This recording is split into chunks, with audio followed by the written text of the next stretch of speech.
introduction. State law prohibits the commission from acting on non-agenda items. If anyone in attendance would like to provide comments on non-agenda items, please fill out a yellow speaker card and provide it to the EPC clerk. If anyone on Zoom would like to provide a comment on non-agenda items, please click the raise hand button in Zoom or press *9 on your phone.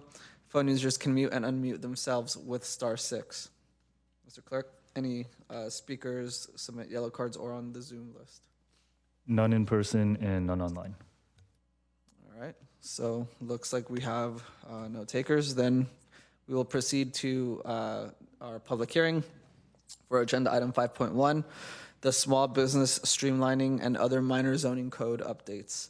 We'll first hand it to staff for a presentation, then we'll have questions from the EPC and followed by public comment. At the closure of public comment, the commission will then deliberate and then take action. So I think we can proceed with the staff presentation from our Assistant Planner, Madeline Fall, and Assistant Community Development Director, Lindsay Hagan. Thank you, and good evening, Chair Nunez and Commissioners. I'm Madeline Fall, Assistant Planner, and I'm joined by Assistant Community Development Director, Lindsay Hagan, to present proposed code amendments to City Code Chapter 36, known as the Zoning Code, related to streamlining permit procedures for certain small businesses and other minor code revisions and cleanup.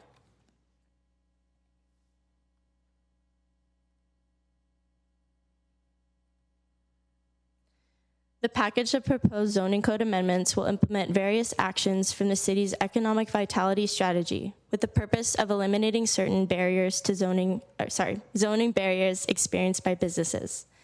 To implement actions 1B7 and 4A6 and strategy 5D, the proposed amendments remove two of the largest barriers to small businesses in Mountain View by streamlining permit procedures and reducing parking requirements. Specifically, the amendments remove change of use permits, which disproportionately impact small businesses and include reductions in required parking standards and for retail and personal service uses. For certain small businesses, small footprint land uses, the amendments waive requirements for a conditional use permit and from new or additional parking. Identifying and addressing these issues will support businesses that offer goods and services that Mountain View residents value and encourage those businesses to locate in Mountain View, activating commercial corridors and centers.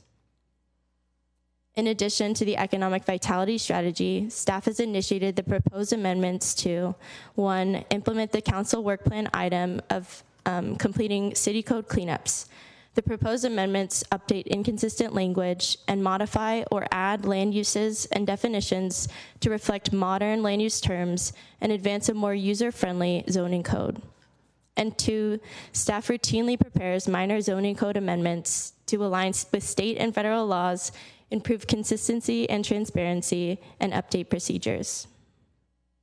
A major element of the proposed amendments are new streamlining provisions for small footprint businesses. These provisions were developed by staff through review of planning use permits approved by the city between 2020 and 2025. These approvals were evaluated to find common patterns that could inform staff on the specific land uses to consider for streamlining, the maximum tenant space size to consider, and appropriate operational standards. Our review found that 37% of the use permits, or 35 out of the 95 permits evaluated, were comprised of the following active land uses: retail, restaurant, personal services, and indoor recreation and fitness centers. Staff has also consistently heard interest in these types of uses during community outreach for recent precise plans and at the public counter. Also, staff found that the majority of these permits, or 86% of the 35 permits for active commercial uses, were in tenant spaces at or under 4,000 square feet. After conducting this review, and based on our conversations with small business owners, commercial brokers, and property owners at the public counter, through the permit process and through outreach, staff felt that these 4 listed uses were a good baseline for the streamlining effort. And staff is specifically referring to these land uses as small footprint land uses because the term small businesses can have many connotations.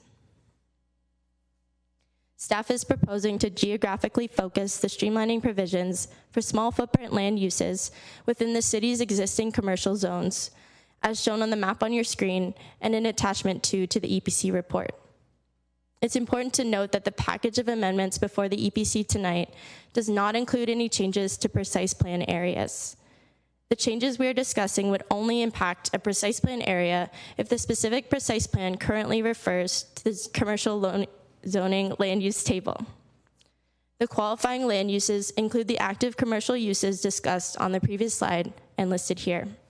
In the commercial districts where the 4 uses are currently allowed land uses, either permitted or conditionally permitted, staff is proposing these uses be permitted if they meet a list of operational standards, which I will describe in a moment.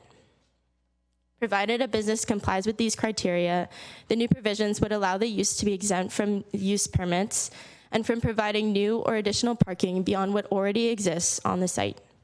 This streamlining would allow the applicant to submit directly for a building permit, which could save up to 6 months of time and $10,000 or more in permit fees and operating costs on the unoccupied leased space.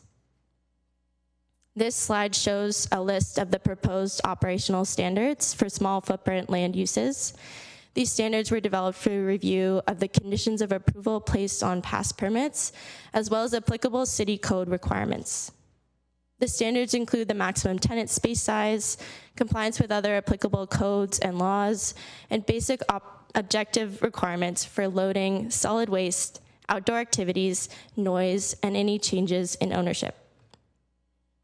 Here's an example of how the small footprint streamlining provisions are captured in the amendments to the commercial land use table.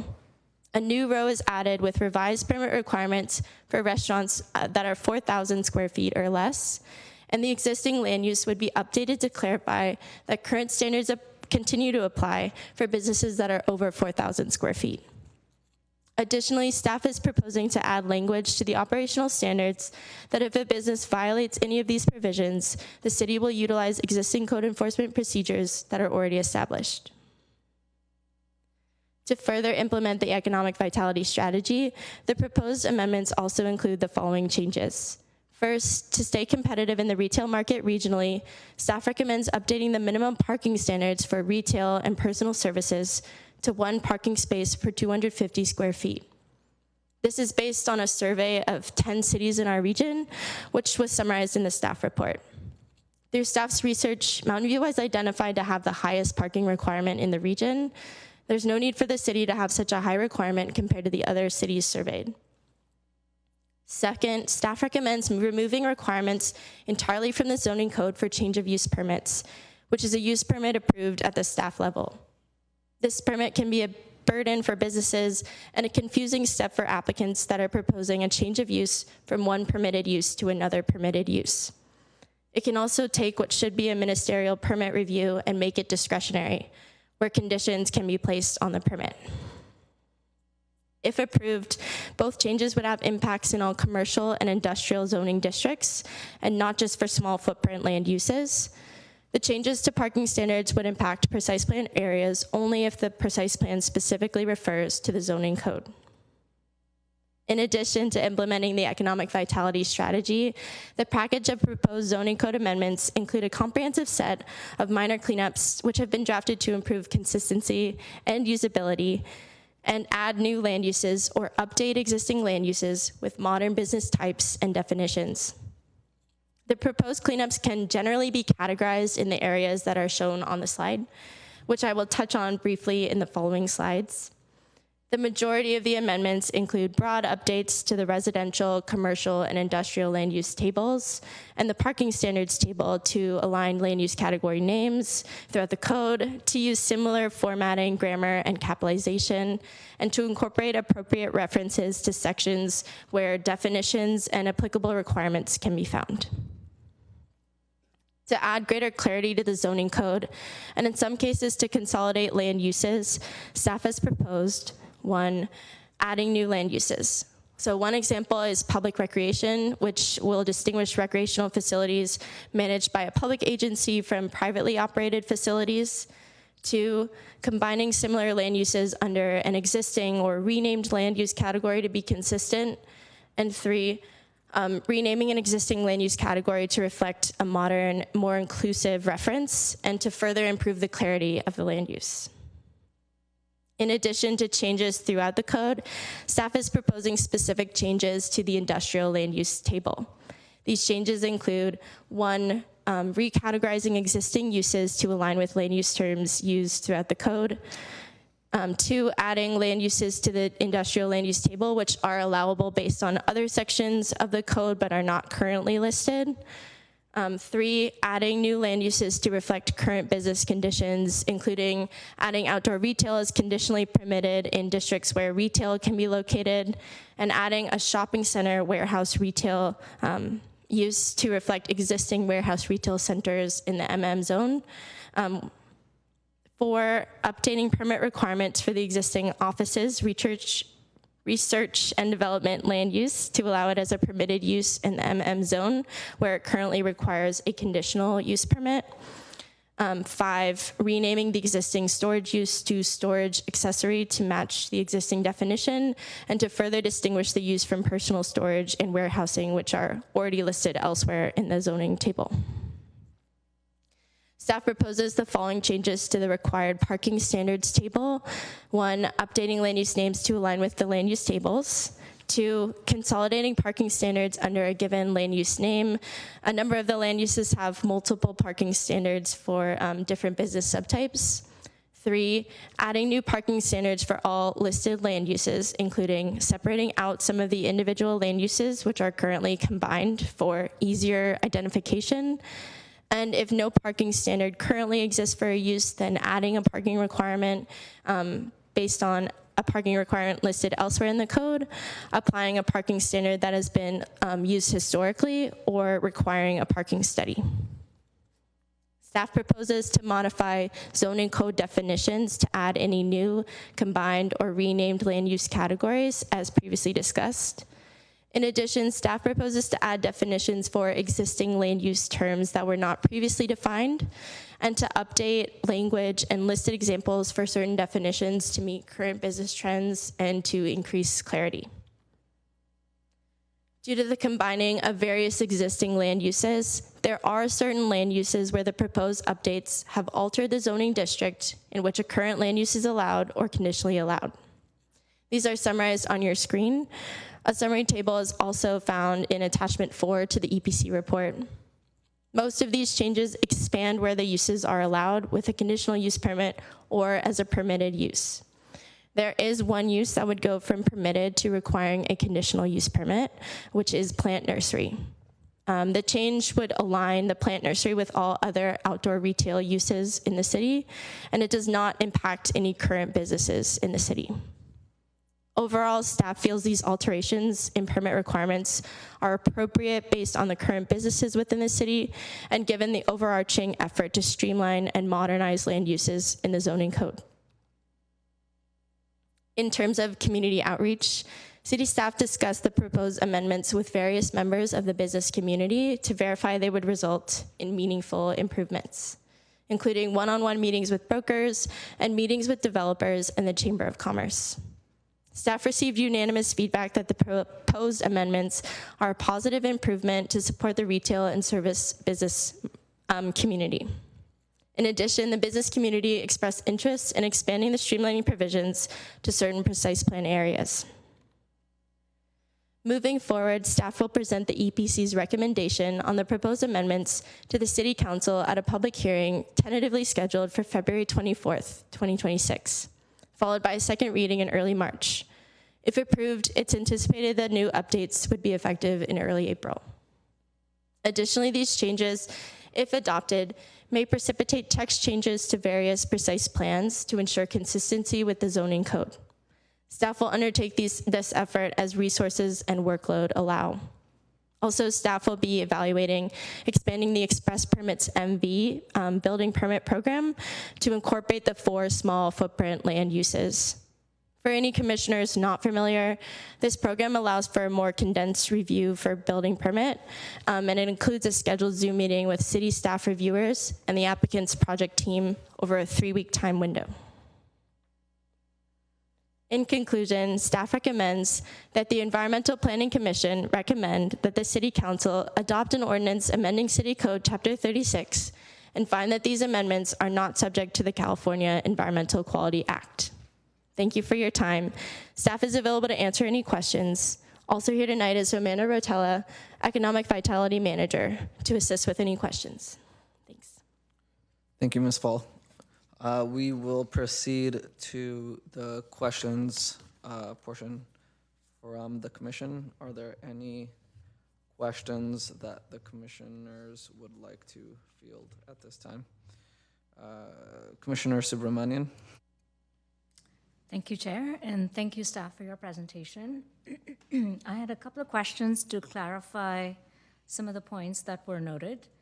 In the staff report, under parking and permit exemptions, number 3, there was reference to the qualifying small footprint land use being exempt from meeting the minimum number of parking spaces, but I think elsewhere it speaks about exempting it from providing any new or additional spaces. So could you clarify what is intended there? Thank you, Commissioner, for the question. So the intent is to essentially not require the business to provide any additional or new parking. So whatever parking standard is set in the parking standards table in the code would not apply. So whatever parking is available on the property would be sufficient.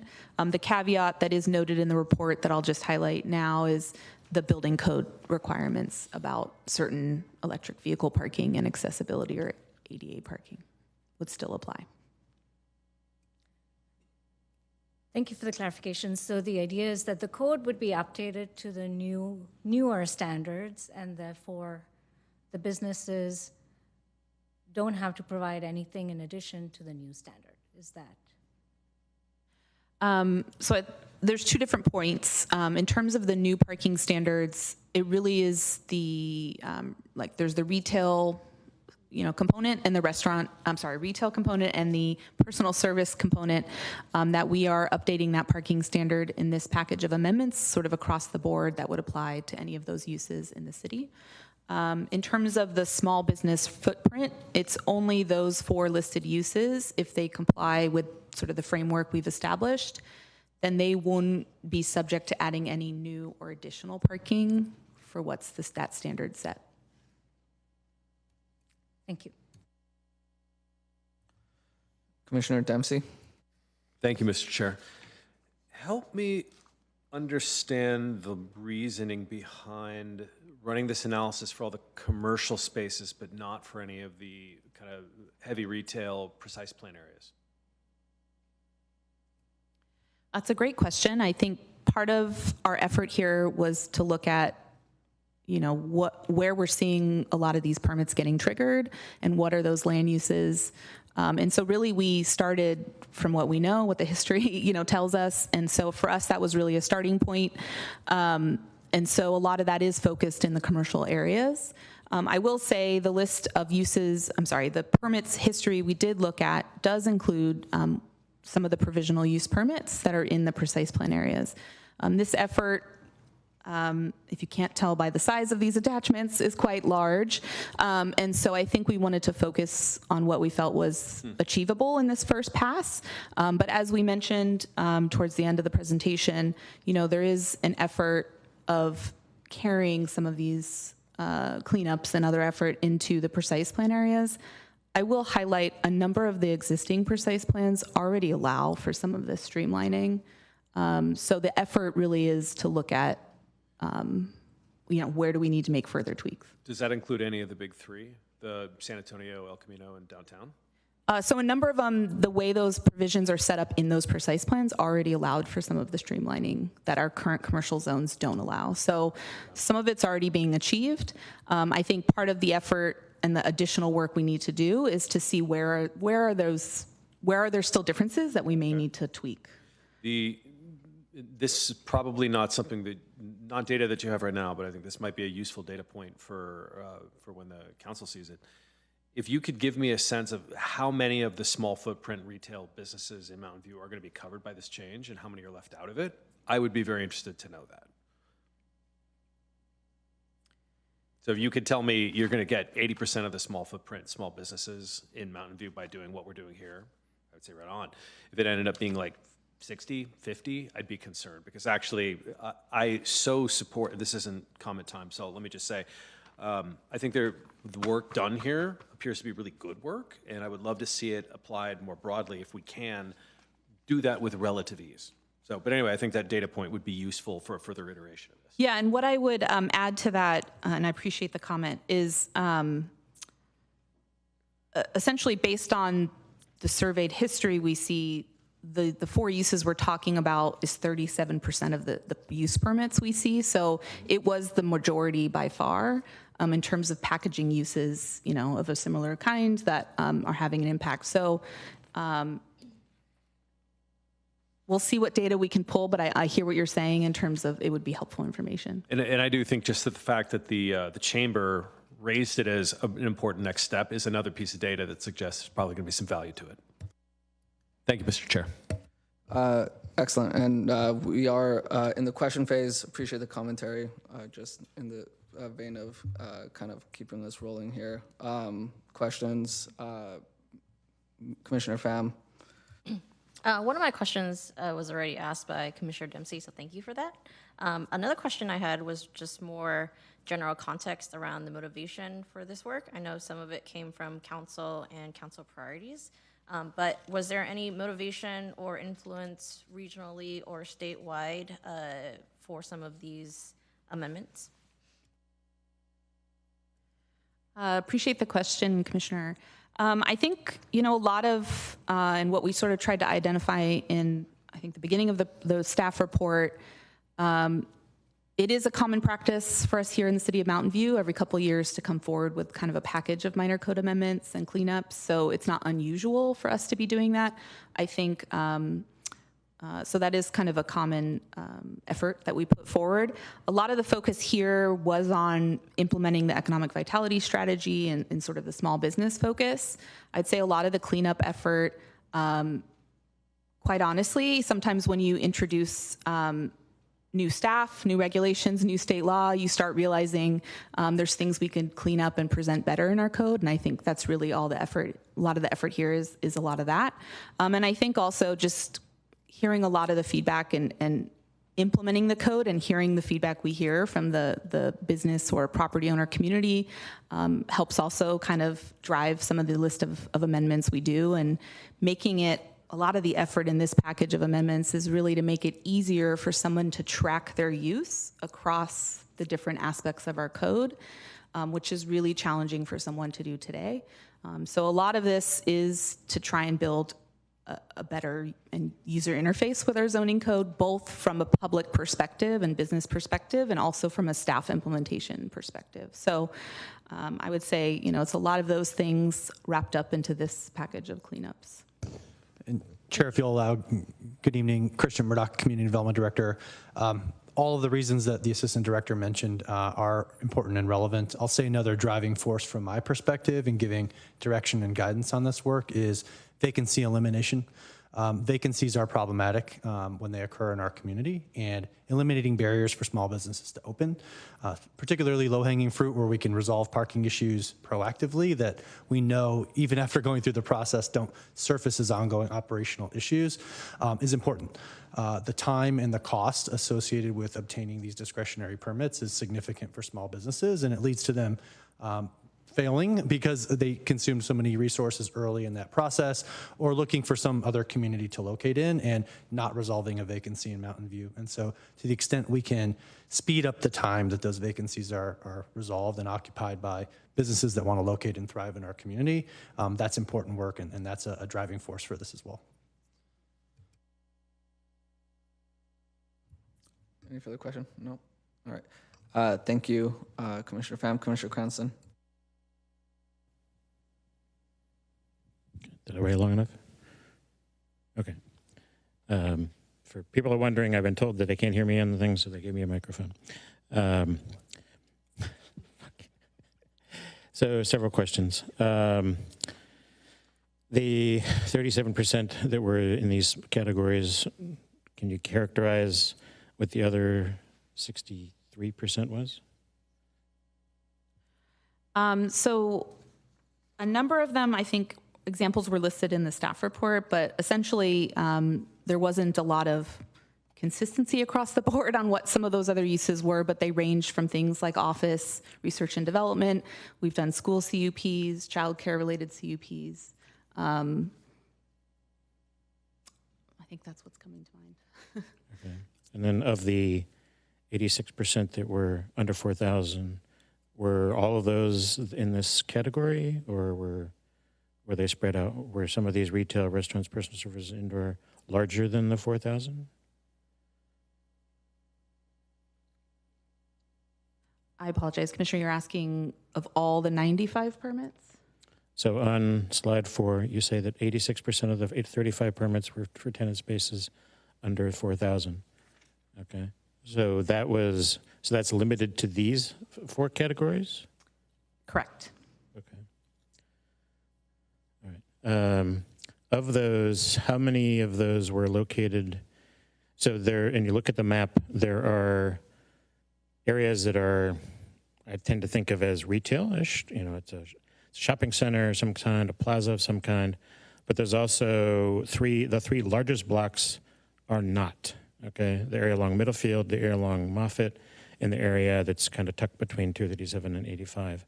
How many of those permits were in those large areas rather than in the other areas that were included? I appreciate the question, Commissioner. I don't have necessarily a specific breakdown, but I can say that we do get a frequent amount of CUPs in the CS zone along Old Middlefield Way. And we do get a handful in the CN, or the commercial neighborhood zones, which are primarily the shopping centers. And then we would get a smaller portion of them in the CRA zone, which is along Moffett. And we get very few, if any, in the CO, the commercial office. Do you have any way of assessing what we're not seeing? Given the current, what we have here today, what are we not getting? Because it's one of the things I'm struggling with. I'm generally like the idea, but I'm a little worried that this is narrower than it should be.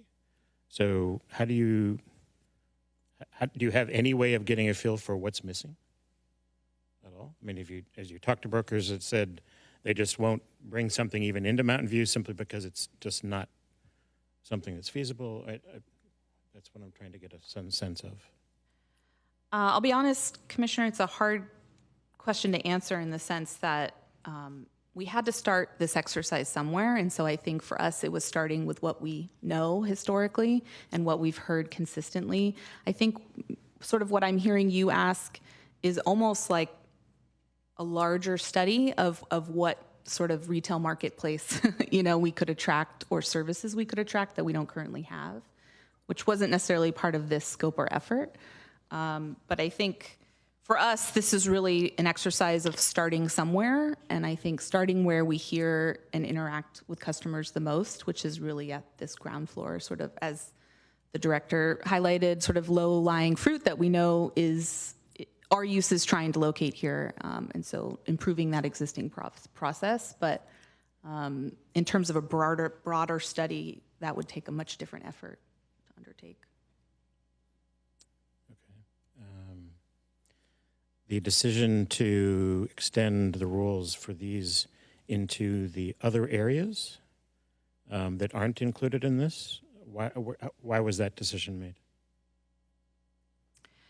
So I think in terms of why we didn't go beyond the commercial districts, we have a number of precise plans. I think, again, trying to take this effort and have a starting point, this was something we felt like we could achieve and bring forward and start and see its impact. I think in terms of the effort of undertaking the review of the numerous precise plans we have would be a larger undertaking that we just didn't think we could do in combination with this at the same time. That wasn't actually my question. Let me ask it a different way. Things like the parking standards are being extended to areas that are not part of what you're calling a small footprint land use streamlining. Those parking standards affect businesses that don't fit into these categories. Why were something like the parking standards extended to other things in the standards that don't meet the same kind of characteristics as these kind of businesses are? In terms of and we'll use the example of the parking standards for retail and personal service. When we did the survey, seeing that we had the highest standard for us was sort of a red flag of why we're not, potentially one of the issues of why we're not attracting retail.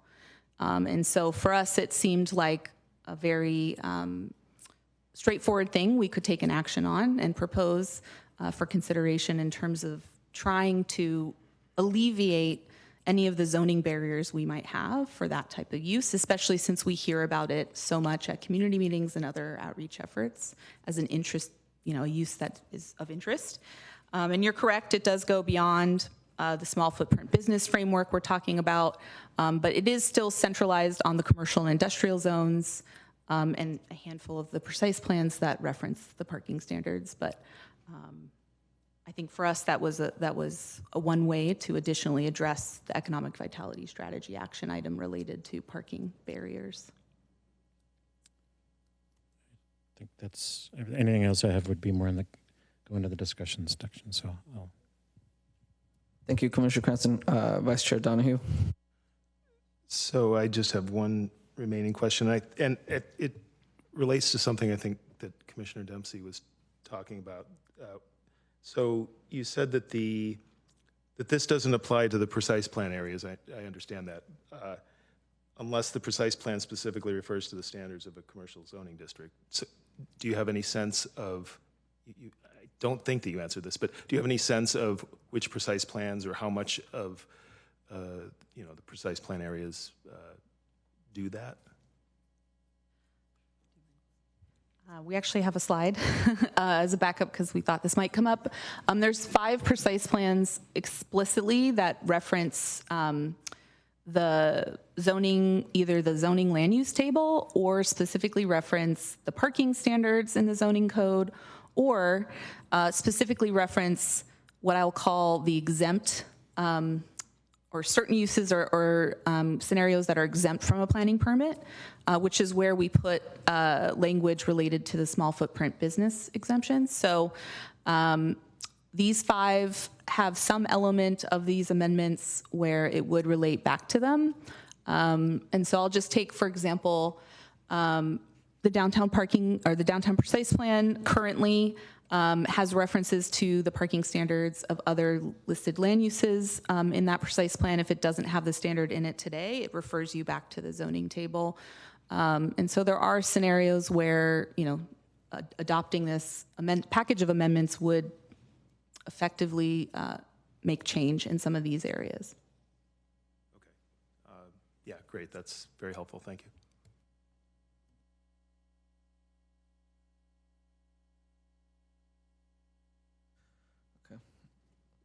All right, I have a question then.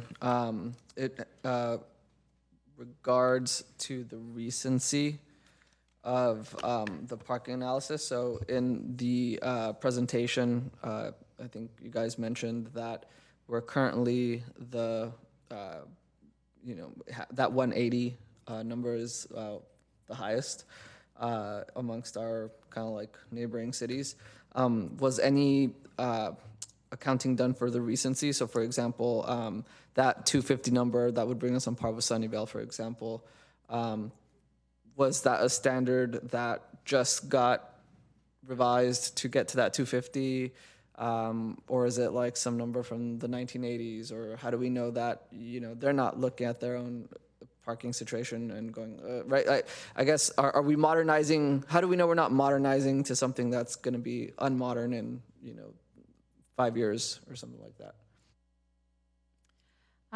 It's a great question.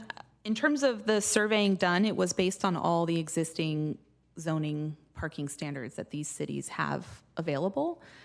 So I'll be honest, I don't know the timing of all of them.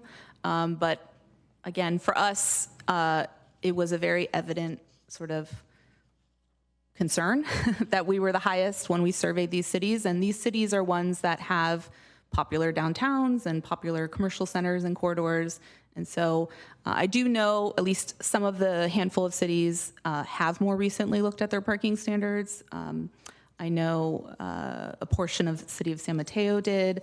I know a portion of Sunnyvale as well. And so there are certain cities where they've definitely done some, more recent updates, but I don't have specific dates or timeframes for that. Thank you. Commissioner Subramanian. Thank you, Chair. I have a quick follow-up question. Recognizing that the revised parking standards will probably be applicable to any new businesses that are coming in, how do you see the impact of this being applied to existing businesses, given that a lot of, legacy retail has the larger parking? Is there a process in which some of this can be applied at a different stage to them as well?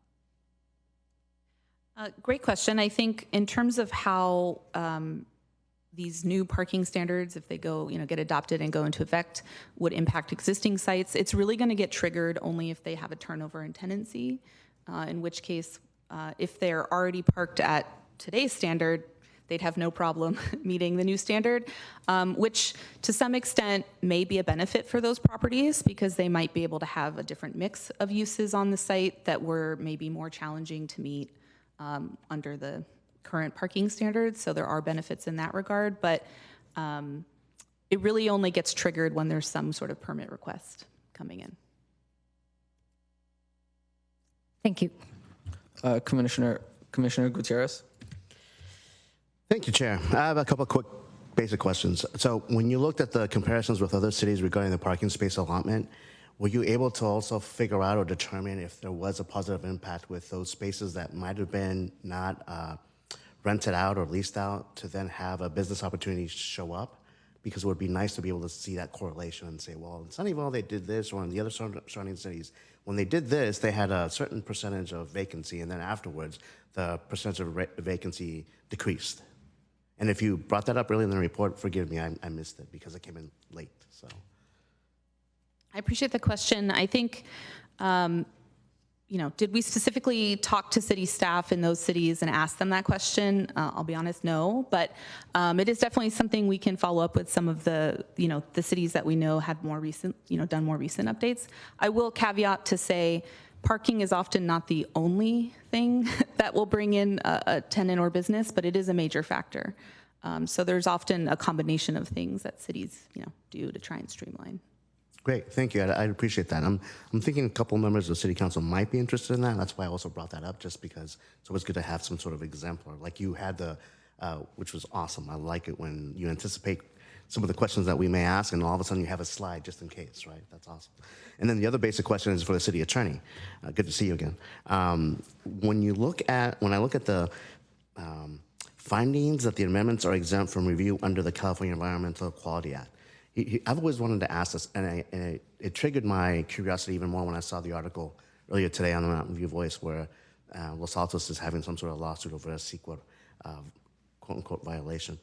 How do you all check that to make sure that it's not covered by CEQA? Does the team check with the city attorney office, and do they in turn check with the state agency somehow, somewhere? Or how does that process work where you can say exactly what you just said, which is finding that the amendments are exempt from review under the California Environmental Quality Act? So staff typically takes a look at what the action is and applies whatever categorical or statutory exemption if one applies, and we work together closely on all the CEQA exemptions. In this case, we've identified 2 bases for CEQA compliance, each as a separate and independent basis, but we do work together. Great, thank you. And I'm sure I should have asked that before, but thanks for the response. I appreciate that. Those are all my questions. Commissioner Cranston. Okay, so a follow-up to Commissioner at the end. I can't pronounce your last name very well. Subramanian. So I'm trying to put this in my head. I'm thinking of one of the places, my favorite place for breakfast. It's on Middlefield.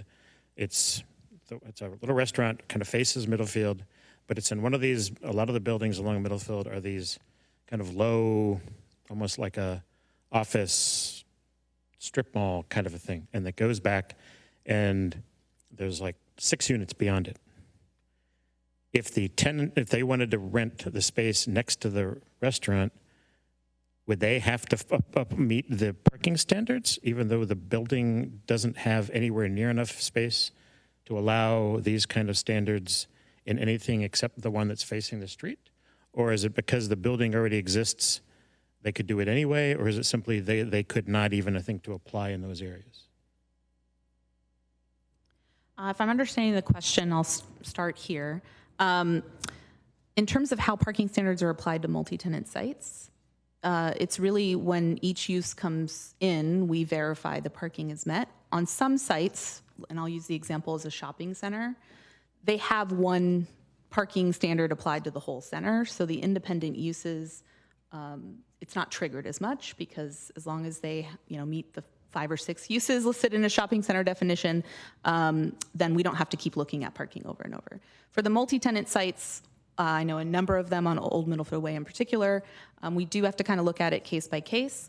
I will say the benefit of what we're trying to present here with the small footprint businesses is if you are one of those 4 uses, we're not saying you have to add any parking or do any additional parking. We're basically saying you have to meet the basic accessible parking on the site, which a number of these sites might already meet, even if you have a new use go in.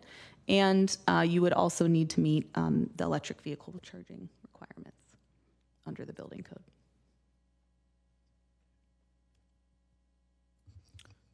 All right, looks like that's all the questions. We'll move on to public comment for this item. If anyone in attendance would like to provide comments on this item, please fill out a yellow speaker card and provide it to the APC clerk. If anyone on Zoom would like to provide comment on this item, please click the raise hand button in Zoom or press *9 on your phone. Phone users can mute and unmute themselves with *6. Mr. Clerk, how many speakers do we have, either in person, in aggregate, I guess, in person and online? We have 1 speaker in person and 1 online. Okay, can we do 2.5 minutes?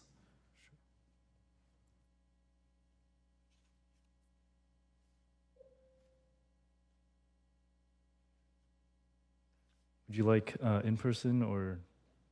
Okay. So first speaker is Tim Vago.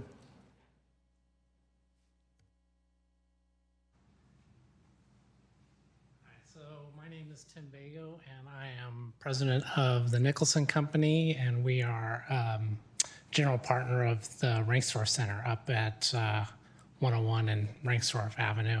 So just wanted to come in and kind of vocalize my support for these amendments that are being made to the zoning.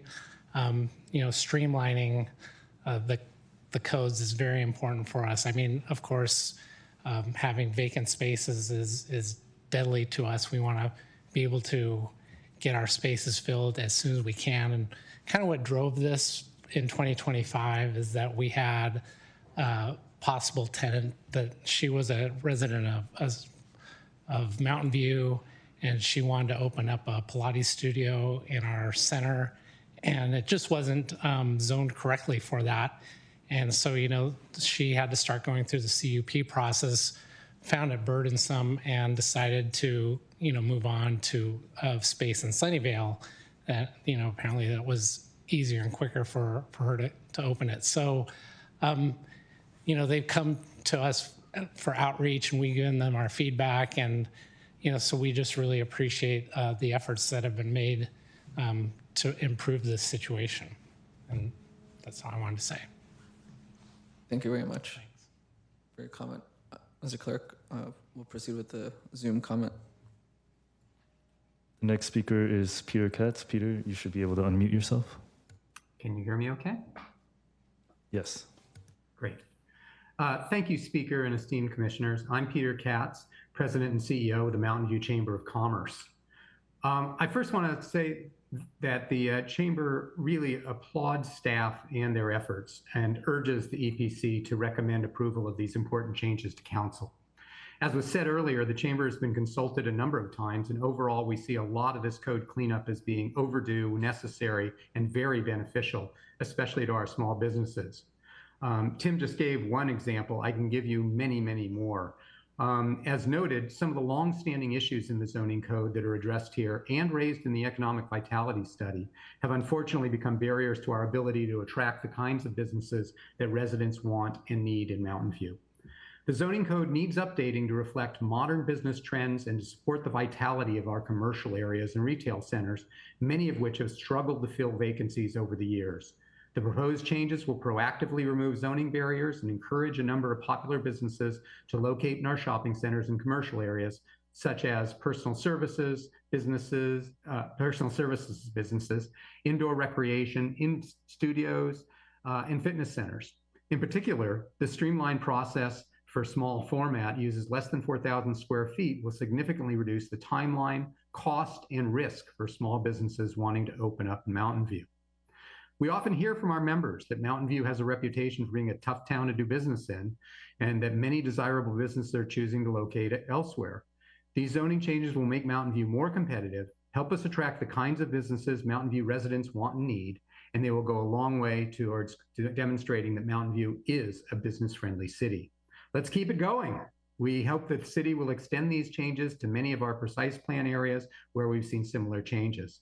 Again, we thank staff for responding to input from the business community and property owners, and for working collaboratively with us, and for all your hard work on this. We are very excited to see this move forward to the City Council for approval. Thank you. Thank you, Mr. Katz. Mr. Clerk, any other speakers? No more. Okay. Then in that case, we will proceed to deliberation from the commission and then take action. Any commentary or input from the commissioners?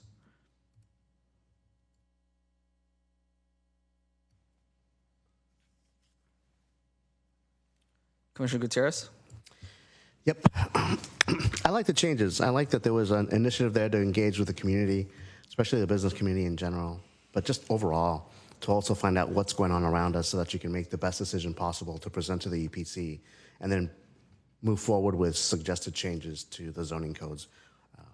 One way or another, when you have that type of initiative and proactive perspective, things do get done. So I thank you for being able to look into that and to bring us something here that we can all agree on will help move the needle, and that you're also thinking about the future perspective of how to incorporate this within the other precise plans accordingly, right, based on workload and opportunity. We don't know what that may look like for you all because you all know your schedule a lot better than we do. But anytime you have the chance to do something like that at that level, that would also be appreciated.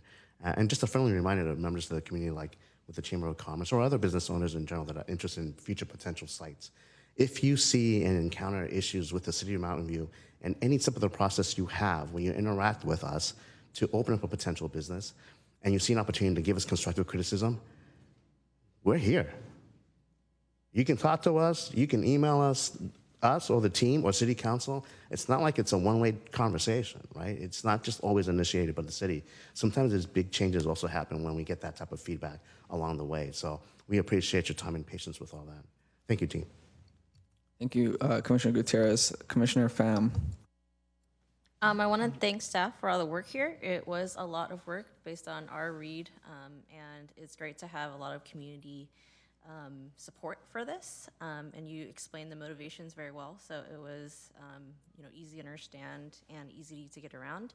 One thing I would ask that you consider potentially for the council audience is some sort of language to explain your guys' plan to expand this to the precise plan. I know that you mentioned it may be impacted by workload or other priorities, but just some general paragraphs or thought about how it could work out and what it may look like and schedule would be helpful for that council audience. That's all. Thank you, Commissioner Pham. Vice Chair Donahue. I also think this is great. I think that it's clear that this is not something you just did last week, that it's taken a lot of effort to get here. So thank you for that. I think it really, well, hopefully will help the small businesses. We'll see, but that's the goal, and I think that's a worthy goal. I think that the the parking standard. I mean, Mountain View is a special city, but I don't think it's special in how much parking is necessary for certain uses. So I think that aligning with some of our kind of peer cities makes a lot of sense. And other miscellaneous changes I think are also important. Like one thing that stood out to me was replacing churches with religious institutions. I mean, we have the Buddhist temple here, right? That I think being more inclusive in that way is great, and many of the other language changes I think are great. So generally, I'm supportive and good work. Thank you, Mr. Vice Chair, Commissioner Dempsey. Thank you, Mr. Chair. Let me be stunningly unoriginal and say I also like this, and I really want to commend staff for putting so much good work into, into code hygiene, which doesn't get the respect that it deserves. That's like actually really important to do cleanup. So, so I love what you're doing here. I think I wouldn't even call it a criticism. The only request I would make is I want more of this. I think it's valuable when you do this, and I would love to see it expanded to the precise plans. In fact, I'd love to see some, just as Commissioner Pham said, some conversation about when you might be able to do that, because here's what I worry. My worry is there's so many other things that the city has to do that when will the window open to do this again? A year from now? I think that's potentially a pretty significant loss, especially for the precise plan areas where we talk a lot about vacancy and we worry about those vacancies. If this is going to be useful, if this is going to be helpful, like, let's take a good idea and have more of it. So anyway, bravo for that. The only part that made me worry was the reduction in parking requirements.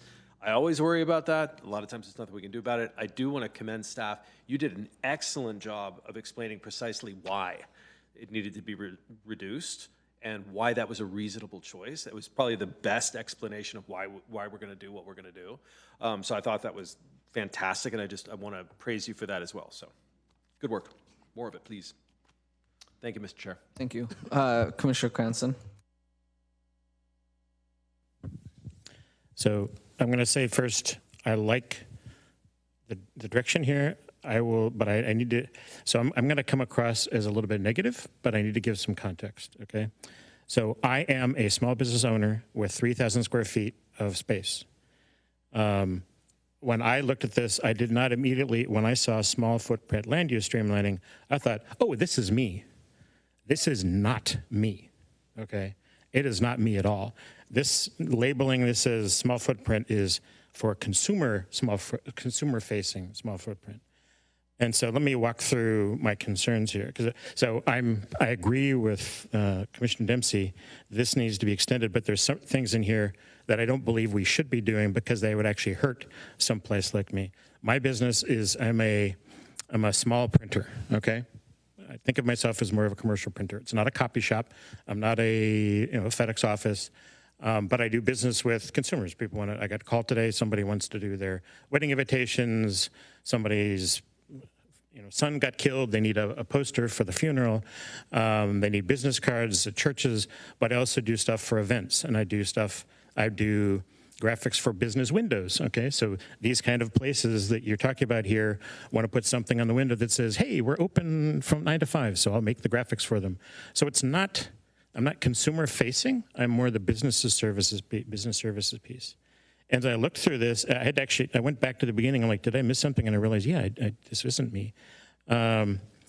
This is very focused on the things that are consumer facing. And some of the things in particular would actually make it harder.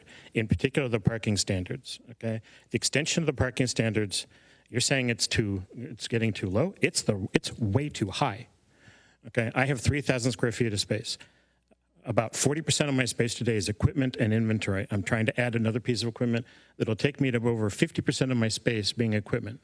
That means out of the 3,000 square feet, I need to have 12 parking spaces, and I have 4 employees, okay?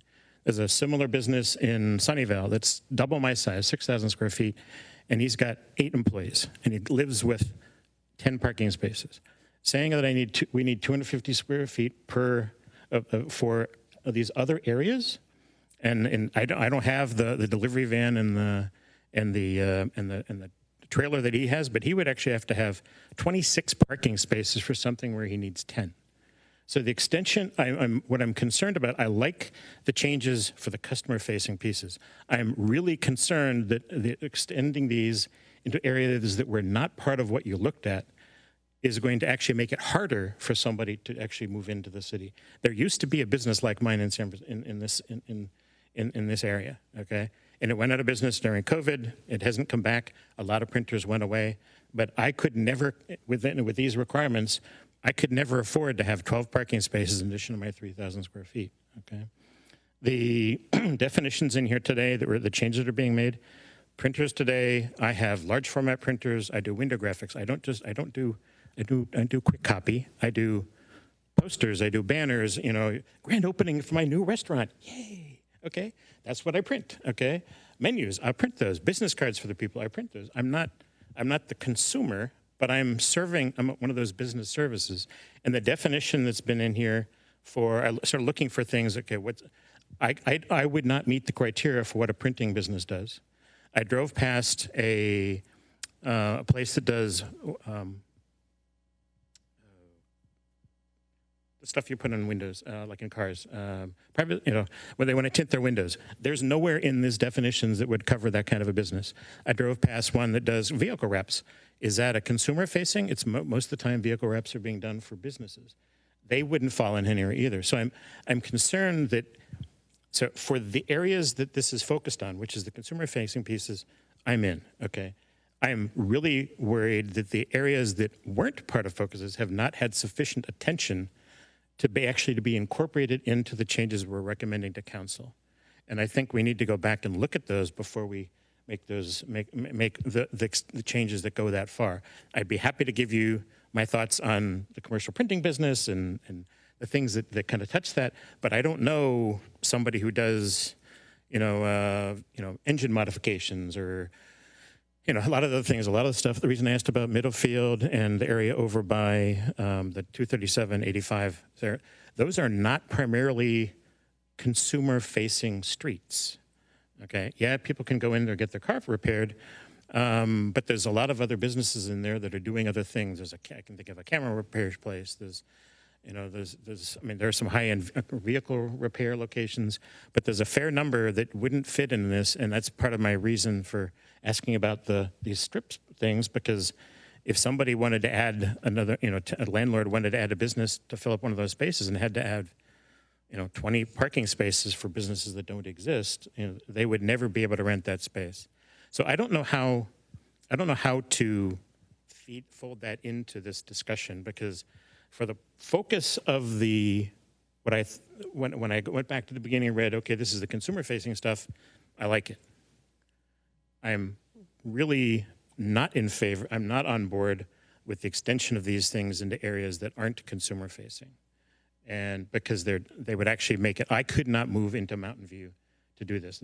The business that went out of business during COVID could not move back into the city under these rules as the way they are today as a business services. So that's like I said, I like the consumer-facing piece. I'm in. How do we amputate the business piece or call it phase 2 for a follow-on to address these other areas? That's what I'm worried about, and I will let staff tell me how we would do something like that. But I don't know that I could support this as is without finding some way to amputate that portion for small footprint land use phase 2. Yes, staff, any commentary on kind of in what ways business services were accounted for in the plan, or any kind of amelioration or resolution to Commissioner Cranston's concerns there? Yeah, I'll just start by saying we're not here telling you that we're done. Our code needs a lot of work. Our precise plans need a lot of work as well. As the assistant director mentioned, speed was important, right? And the ability of what we could put together and bring timely to respond to identified business community needs was important to us. And so we didn't want to stop and try to do the omnibus, code modernization process and be done in 3 years and have a bunch of businesses fail or vacancies remain and persist. And so this is what we could do efficiently, effectively, and quickly, and that's why we've brought it. Receiving this feedback about what priority next step items would be is very helpful to us, and so we'll take that feedback and put that into our work planning to the extent that we can.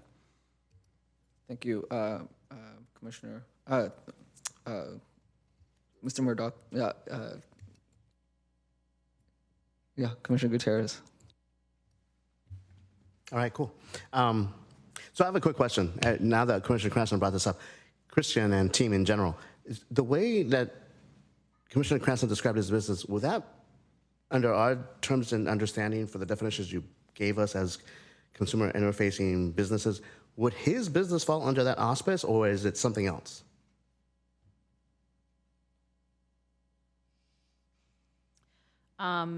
Well, I guess part of the question would be, so we have two different categories he could potentially fall under for that type of business. It could either be printing and publishing, which is a use in our code.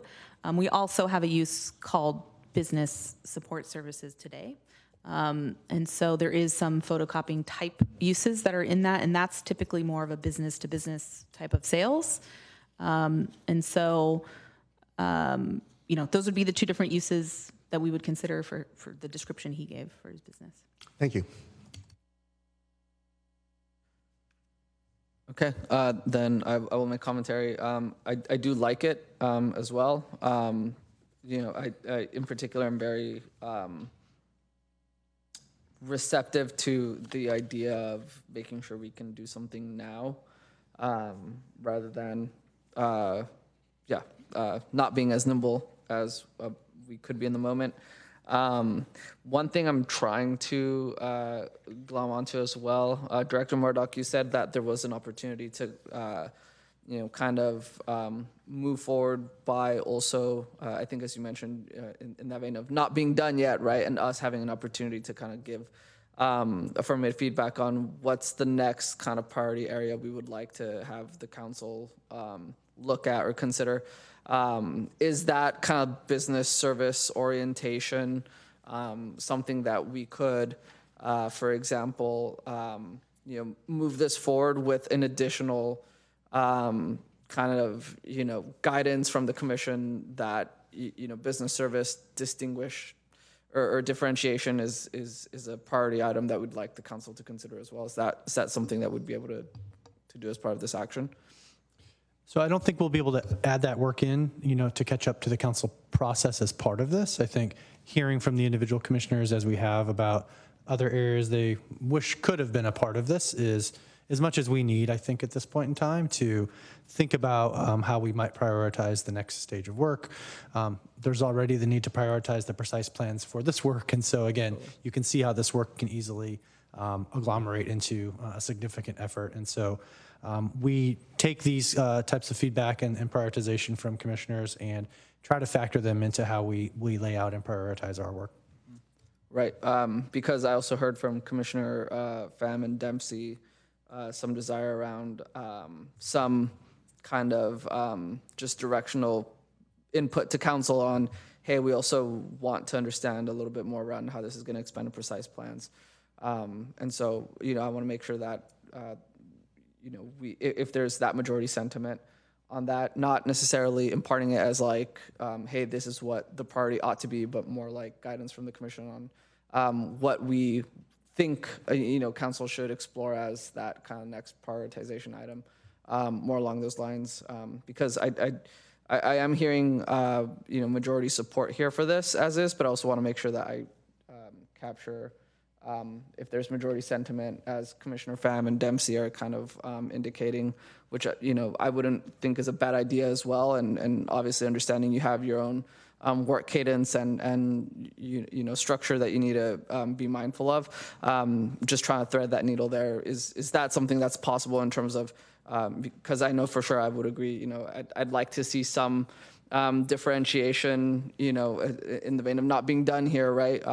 In terms of facilitating business services, facilitating, a future with regard to how we're looking at the precise plans around this, without slowing this down. how does that land for you in terms of just like, just possibility there? Right. So from my perspective, it's about hearing what's important from the commissioners and then taking that back and figuring out how we can try to work that into other processes, other work that we have to do. What I'm not able to do is commit to you that what you provide feedback on tonight will become the priority. There's too many other things I need to balance in that regard. Of course. Perfect. Good thing that's not the ask. Then in that case, I am seeing majority support for this. In terms of like, I also share that concern from Commissioner Cranston. I'm also very amenable to Commissioner Pham and Commissioner Dempsey's view on kind of expanding this to the precise plan, just having some kind of understanding on that. Commissioner Cranston, I will go to you in a second. I just want to make sure. Commissioner Subramanian, did you have any commentary on this before we? Thank you, Chair. I'm generally in support of what is being proposed here. Okay, thank you. Commissioner Cranston. So I'm going to make a motion. Is it possible for staff to pull up the exhibit on the ordinance itself and go to page 39?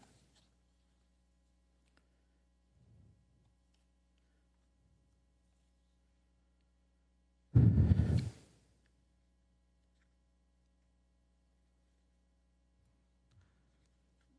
we have a second? 39. Okay. It looks like Commissioner Gutierrez is seconding, so we have a motion from Commissioner Cranston, second by Commissioner Gutierrez. Let me make the motion first. Yeah, just letting staff know. Okay. So what I'm going to do is move that the addition and edit to the processing and production section be removed from the proposal in its entirety and reviewed at a future date. The biggest concern I have is in these kind of things, all the business services fall into these kind of things, and these are the ones that, to me, the change in the parking requirements makes them infeasible in the city in its entirety. So I believe these were added without, it wasn't bad intention, okay? But I think the addition of these is actually makes it more difficult for businesses to come into the city and stay than they could otherwise, and there wasn't sufficient diligence done on these things to adequately to see whether or not this is a positive or a negative. So my motion is the section starts processing production and ends on the next page at public safety facilities, that section be removed from the proposed draft going to council. Yeah, so I wasn't aware that he was going to make that modification, so I withdraw my request for the second.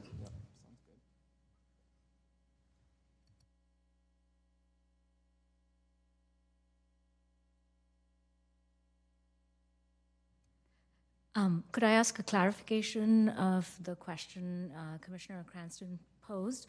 So without the addition of these parking requirements, what does the current code require? I appreciate the question, the clarifying question. Currently, most of these uses would have no independently listed parking standard for the use listed. But what generally and historically has been applied is if you look on page 37, it's the manufacturing and industrial general parking standard, which is the same parking standard as what has been delineated in that section. So the intent of these amendments was to simply match, in this case, what historically has applied to what the listed land use was. And so in our zoning code, just for further clarification, in our zoning code, if there isn't a listed sort of parking standard at all, it does defer to the zoning administrator to essentially make an interpretation on the parking. And often, if it's not a listed parking, that's a similar sort of use that may apply, it would be a parking study that would be required. Right. So said another way, this was not intended to change the parking standard. It was intended to add clarity and connect the dots between uses and parking standards. Our code had a lot of gaps and inconsistencies, and so this makes it clear that if you're one of those types of uses, you're very clearly associated with a particular parking standard. There's less guesswork, there's less chance for mistake, misapplication of some other standard, or triggering a parking study that is a complex and costly endeavor. Thank you for the clarification. Commissioner Dempsey. Yeah, and this is to staff, and maybe you did just answer the question I'm about to ask, and I'm being repetitive. I just want to understand the practical implication of the change to the motion that Commissioner Cranston had proposed. If you could just put it into plain English for me, what it would mean to do what he said.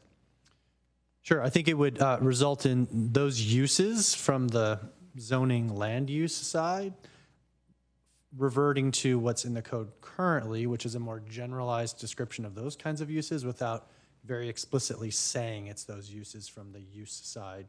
So when you go from the use to the parking side, it's best to have a direct line from use to parking use and thus parking standard. Currently, we do not have that for those uses. And so the line is squiggly, right, or fuzzy, and it's not clear where you draw that to in terms of a parking standard. You know, we try through training and common practice to be consistent, but there's a potential for misapplication because it's not explicit that use A goes to parking standard for use A. Okay, so there'd be some net increase in applicant confusion about what exactly the rule would be.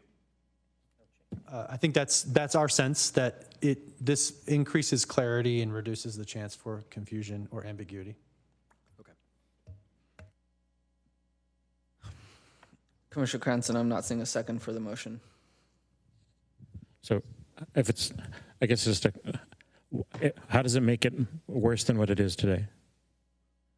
What I'm suggesting is don't change it for now. It wouldn't be worse than what it is today, but what it is today is not helpful or clear from the staff's perspective, and this, as is proposed by staff, would at least improve clarity while we endeavor to find a time in the future to do the work that you've described about finding what's the appropriate parking standard that doesn't disincentivize these businesses and enables them to function optimally. All right, I'm gonna presume that that motion will not have a second. Anyone else would like to make a motion or further the discussion? Thank you. Commissioner Gutierrez. Thank you, Chair.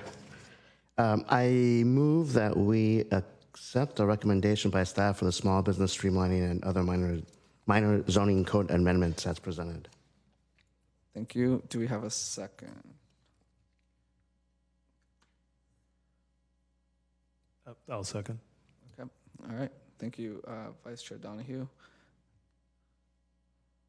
All right. I think we can put that on the screen. And Commissioner Gutierrez, if you would like to read a motion at the right appropriate time. I think staff is ready. Sure.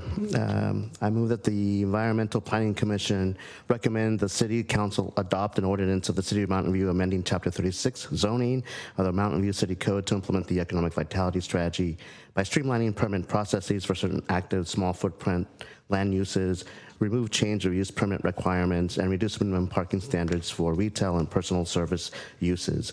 To make other modifications, clarifications, and technical corrections throughout the chapter to align land uses in the residential, commercial, and industrial zones with parking standards and definitions to improve consistency and clarity, and to modernize definitions and land uses to align with current business trends, and finding that the amendments are exempt from review under the California Environmental Quality Act as recommended by the Environmental Planning Commission to be read in title only, further reading waived, in parens, attachment 1 to the staff report, in parens.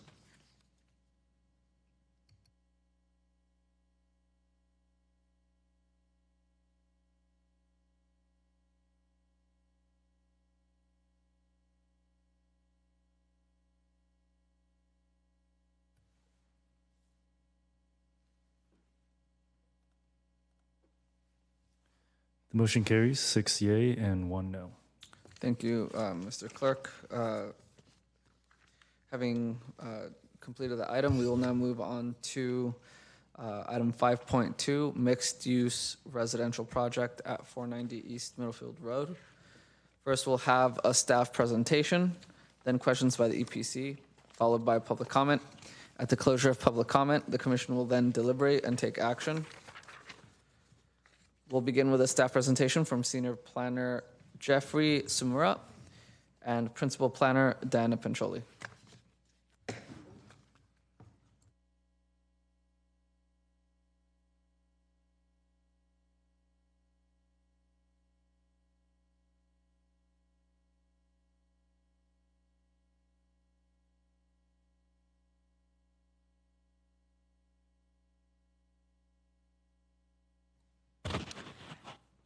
Real quick, we're just going to make a quick announcement. This is just to let you know we have a desk item for EPC related to this project. It is modifying the conditions of approval, which is attachment 1, Exhibit A, for the proposed project. The changes have been shown in red line.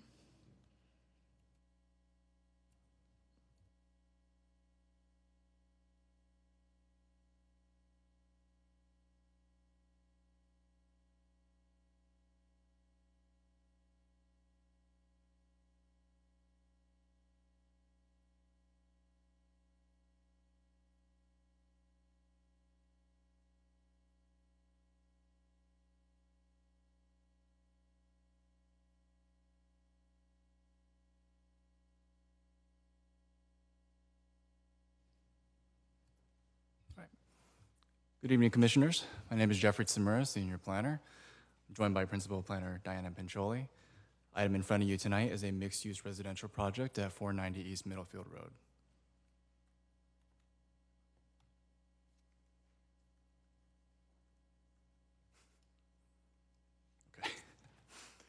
Okay, the project is on an approximately 2.86 acre site.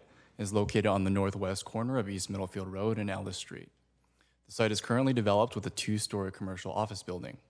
The general plan designation is East Wisman Mixed Use, and zoning is within the P41 East Wisman Precise Plan. The surrounding uses include office buildings of varying height, ranging from 1 to 4-story buildings.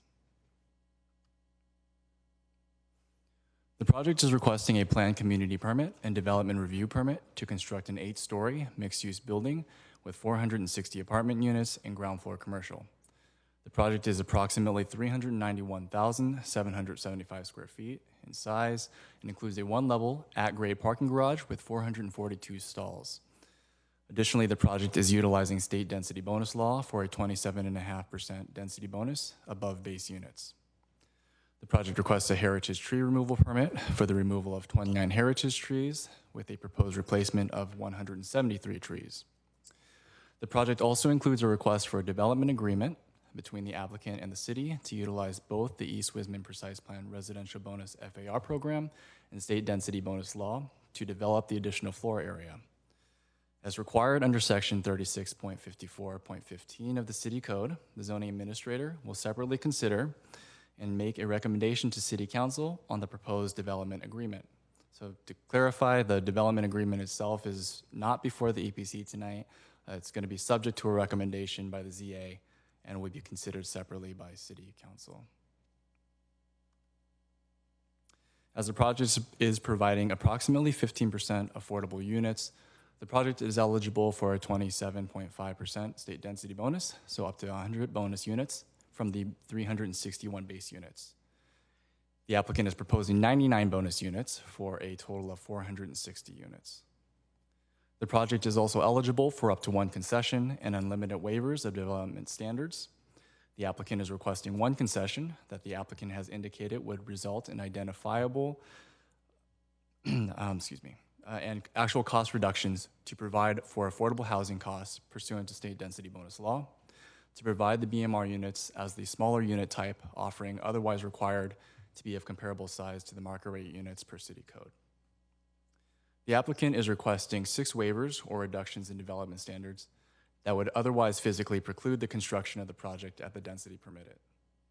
This includes relief from the East Wisman Precise Plan minimum 6-foot paseo requirements, minimum private open area dimensions, minimum bicycle parking, minimum common open space, minimum ground floor height, and full PUE dedication along the project frontage. Staff has determined that the project cannot be constructed without these concessions and development standard waivers, as full code compliance would generally require a reduction in density bonus area. The project includes fully affordable units at or below 80% of the area median income, or AMI, and split between 2 income levels. This exceeds the city's 15% BMR requirement and provides for a wider variety of lower income units. Pursuant to city's BMR ordinance, the affordable units shall remain affordable in perpetuity. Aside from the unit size proportionality requested under the concession, the project complies with other requirements otherwise applicable under the BMR ordinance, including distribution of affordable units throughout the development and bedroom count proportionate to the market rate units. The site is comprised primarily of the proposed mixed-use building with ground floor commercial uses along East Middlefield Road and Ellis Street. Surface parking and vehicle access is located along East Middlefield Road at the southwest corner and Ellis Street at the northeast corner, and a secure ground level parking garage entry is also located near Ellis Street. The primary residential lobby is along East Middlefield Road, which provides a mail and package room, leasing offices, access to the parking garage, a secure bike room, and residential upper level floors, which include shared outdoor amenities and interior common spaces. The project features a contemporary design. It's organized around a second floor courtyard with upper level roof decks that help break up the building mass. The building frames East Middlefield Road and Ellis Street and emphasizes the key corner with active ground floor uses, public artwork, and vertical articulation to support a pedestrian-oriented streetscape. Massing is stepped and articulated with balconies and decks to reduce perceived scale, and a lighter plaster palette with dark metal accents further softens the building's height and bulk. The site contains a total of 112 existing trees, 25 heritage trees, 77 non-heritage trees, 5 heritage street trees, and 5 non-heritage street trees. The existing tree inventory is largely composed of mature parking lot and perimeter trees, many of which are in poor to fair condition due to constrained planting areas, proximity to the building, and long-term conflicts with overhead utility lines. The project will require the removal of a total of 107 trees, including 29 heritage trees, 4 of those of which are heritage street trees, and 78 non-heritage trees, 2 of which are street trees. Due to the poor health and growing conditions of the trees, as well as the comprehensive redevelopment proposed on the site to accommodate the building, and as well as site and frontage improvements, the tree removals are necessary for project feasibility. There are very limited locations where existing trees do not directly conflict with the construction or the long-term building operations. However, 4 tulip trees and 1 coast redwood are proposed to be preserved in place along the Ellis Street side where project conflicts are not anticipated. The applicant proposes a total of 173 new replacement trees with a minimum box size of 24 inches and proposed at a nearly 6-to-1 replacement ratio, which exceeds the city's standard practice for a 2-to-1 replacement ratio for heritage trees. The new replacement trees are anticipated to create an on-site canopy coverage of 44.5% at full maturity based on the project site open space area compared to 35.6% of existing canopy coverage. The project provides approximately 34,400 square feet of common and private open space, including a second floor podium courtyard, roof decks on the 4th and 7th floors, and landscape areas throughout the site. Streetscape improvements include new detached sidewalks, landscape strips, and street trees along East Middlefield Road and Ellis Street, with additional planting within the parking areas. While a waiver from the East Wismer Precise Plan open space requirements is requested, the landscape design meets the intent of the Precise Plan by enhancing usability, greenery, and pedestrian comfort. The project is within 1/2 of a mile of a major transit stop and is therefore not required to provide any parking per section 36.32.50 of the City Code, as well as the East Wisman Precise Plan. The project is voluntarily proposing a ground floor parking garage with 442 assigned residential spaces, utilizing a stacker system with additional standard and accessible stalls and a dedicated moving truck loading space.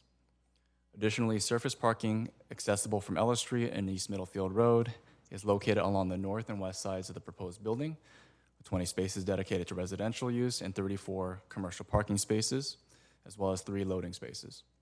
The project will meet all required electric vehicle and accessible parking stalls per the City Code. Per the Precise Plan, projects with at least 100 units are required to provide a Transportation Demand Management Plan, or TDM plan, with measures such as maximum parking and car share requirements, bicycle parking, and membership in the Mountain View Transportation Management Association. The applicant has provided a TDM plan and meets all the East Wisman Precise Plan requirements for residential TDM measures, except for the minimum bike parking requirements, which the applicant has requested a waiver for. The proposed TDM measures would result in a 14% peak hour reduction from all trips for the site and aligns with the precise plan goals of reducing vehicle trips and promoting alternative modes of transport. In addition, the project complies with the East Wisman Precise Plan streetscape design standards, as the project is proposing an 8-foot wide detached sidewalk, as well as a 6-foot planter strip along East Middlefield Road and Ellis Street. Additionally, new curb ramps and repainted crosswalks will be provided. The project is determined to be statutorily exempt from the California Environmental Quality Act pursuant to Public Resources Code, section 21080.66. Standard conditions of approval have also been incorporated in the project resolution for additional site testing and a preliminary endangerment assessment to mitigate any potential hazardous materials to acceptable levels for future occupants. Per the VMT policy, the project is statutorily exempt, and VMT is considered not to be an impact pursuant to CEQA PRC section 21080.66. During the review process, the project was reviewed at a design review consultation meeting on September 3rd, 2025. Those recommendations focused on enhancing the streetscape, ground floor activation, landscaping, and improvements to the building's articulation to alleviate building mass, accent colors, and materials.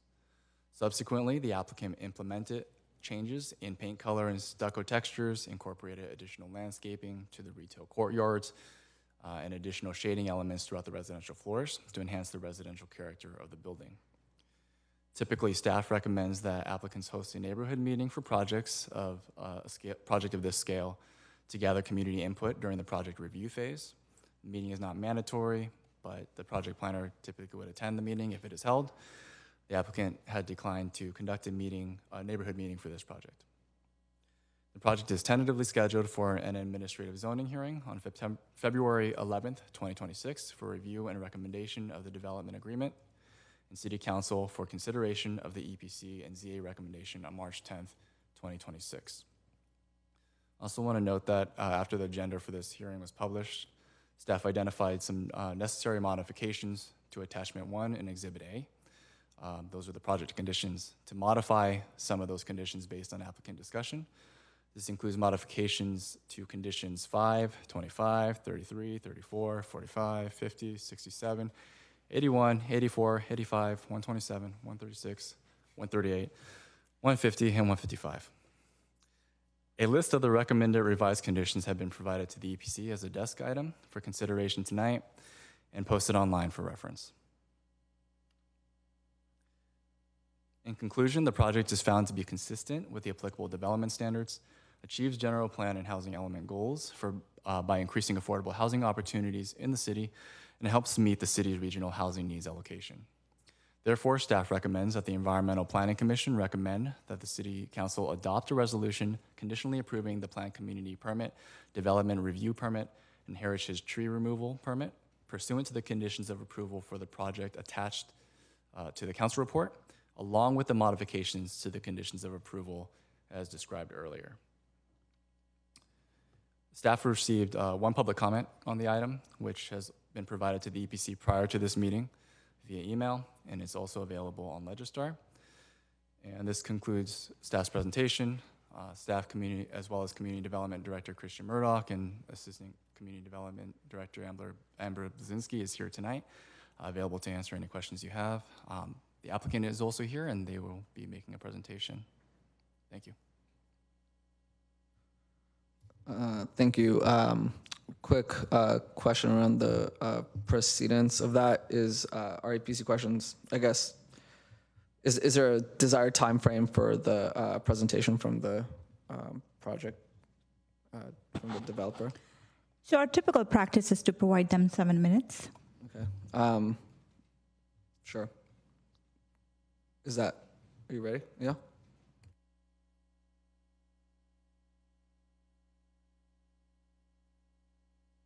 Andrew, take one.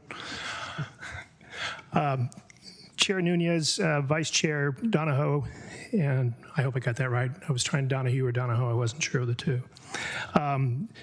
Members of the Environmental Planning Commission, my name is Brian Griggs, and I'm with my colleague Andrew Jacobson. Andrew's going to take the lead really on presenting our project and some of the motivation behind it and why we're really excited to bring this before you tonight. I'm going to take a quick moment to thank your staff, which has been really collaborative to work with. We've been able to process this fairly quickly. And I think you've really got some talent between Jeff and Diana. And then the Public Works folks, Susanna and Quinn, have been just phenomenal, along with Christian and Amber. So I commend you on the folks you've got, and you should be really appreciate what you have, because we work in a lot of different communities together.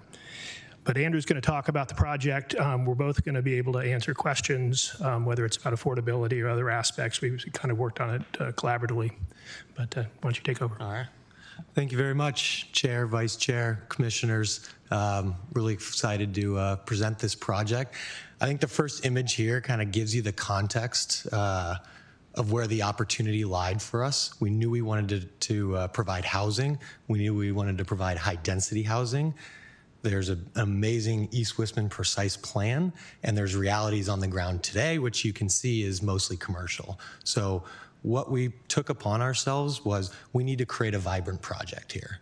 And we actually kind of started at the ground floor and really started with how do we create a area and a project that will invite people into the retail. And as you know, retail is very important for residential, the future of the precise plan, the future of the neighborhood, an amenity to the commercial now, and most importantly, amenity to the residential. So if you go to the next slide. So you can see is at the ground floor, we provided as much ground floor retail as possible. And it will be our goal to bring in great retailers. They're going to bring people from all over and hopefully bring other developers to develop residential around here. I know it is typical to do as little retail as possible because it's hard to make work. In our view, it's worth the fight. One of our strategies for this project was also to pull people out of their units. So as you'll see, the units are on the smaller side. What that creates is a naturally affordable unit type, and it creates a new typology for what's probably more typical in Mountain View, which is bigger units, people stay in their units. We look around, everybody is staring at their phones and their computers all day. This is a building that's meant for community. We want people out of their units. We want people collaborating, hanging out at the pool, hanging out at the amenities, hanging out at the retail. So next slide.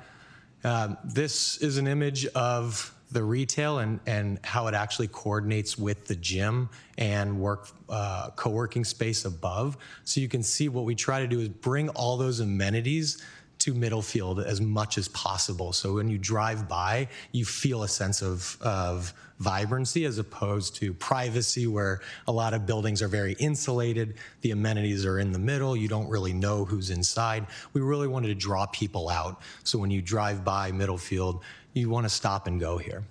So next slide. Here's a shot at night. You know, the corner is where we're going to be working on some public art. We have some work to do there, but we think that corner is going to be very important, not only for the project, but for the neighborhood.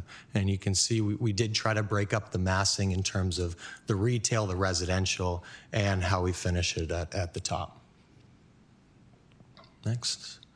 So here's a floor plan of how this would be the top of the podium. So how the pool, dog park, gym, co-working space actually flows throughout the project, and how the units will have direct access to them. You'll see we have quite a bit of storage, so we had to think a lot of what are the repercussions of going with smaller units.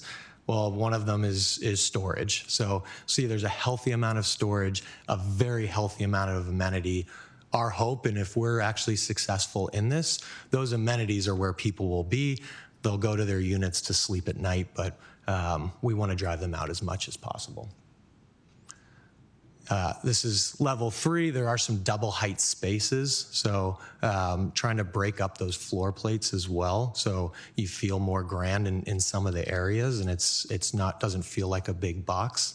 And then level 4 will have a lot of outdoor space on top of the podium and gym deck, and more in places to invite people to get out of their units. And then on the 7th floor, you'll see a lot of different areas that are a little bit more private. You can book, if you want to have a party with friends or people hopefully in the community, You can bring them in, you can book spaces, and they're all outdoors. And again, the same theme of trying to bring it all off Middlefield. So as people are driving down, they get a sense of vibrancy. That's it. A minute and a half to spare. Thank you very much. Thank you. Appreciate it. All right. Then in that case, we'll proceed to questions from the commissioners. Commissioner Gutierrez. Yeah, I have a question for the team. When I look at the EPC desk item, I need your help for clarification to conditions being modified. The first one, which is 5, we'll look at community benefits package down in C. 5 units, 3 studios at 90% AMI, and 2 one-bedroom units at 100% AMI. In addition to the 15% 55 affordable units that are being provided at a weighted average of 65% AMI to meet the city's below market rate affordable housing requirement. These 5 units will be restricted to an affordability term of 10 or 15 years pursuant to terms in the development agreement. I need your help to understand that last sentence. In plain English, what does that mean? Good evening, Chair, Vice Chair, Commissioners. Christian Murdoch, Community Development Director. What this is describing is an additional element of affordable housing proposed by the applicant. Specific to the last sentence that you asked about, Commissioner Gutierrez, there are 2 potential terms for those units. The base term that would come along with the project is the 10-year term. There are other affordability provisions contained in the development agreement that's being contemplated that if the option for those is triggered by the city, then the affordability term would extend from 10 years to 15 years to align more effectively with those additional affordability provisions that are contemplated in the development agreement. Oh, great. Thank you. I appreciate that. And then I have 2 questions for the developer. Can you please take the podium?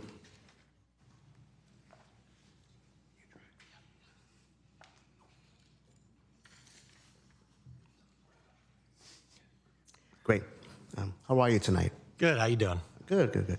So I have a quick question. So why did you decline to conduct outreach within the neighborhood and community? So we did a lot of iterations on the design, a lot of work towards this. We went to design review. We made a lot of changes from that. And given the vicinity is mostly office, we just felt we've done a lot of work. We've iterated a lot. And we felt we landed in a really good spot from a lot of feedback from staff. So it wasn't, we don't want to hear anymore. It was, we've spent a lot of work on this and we really want to move this forward. Okay, great. And thank you for clarifying that. And then my other question is, I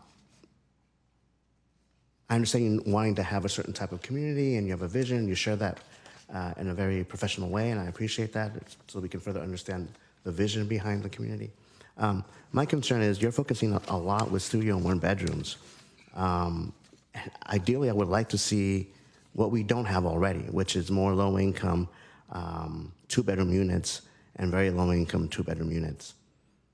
Why the decision to go with 0 for low-income and 80%? Sorry, so why to go to? Yeah, why don't you offer 2 or 3 units at 2 bedrooms for low-income and 80%? Right here, you have 0. Am I understanding this incorrectly? Is that? Page 3 to the staff presentation. We have 0 at 2.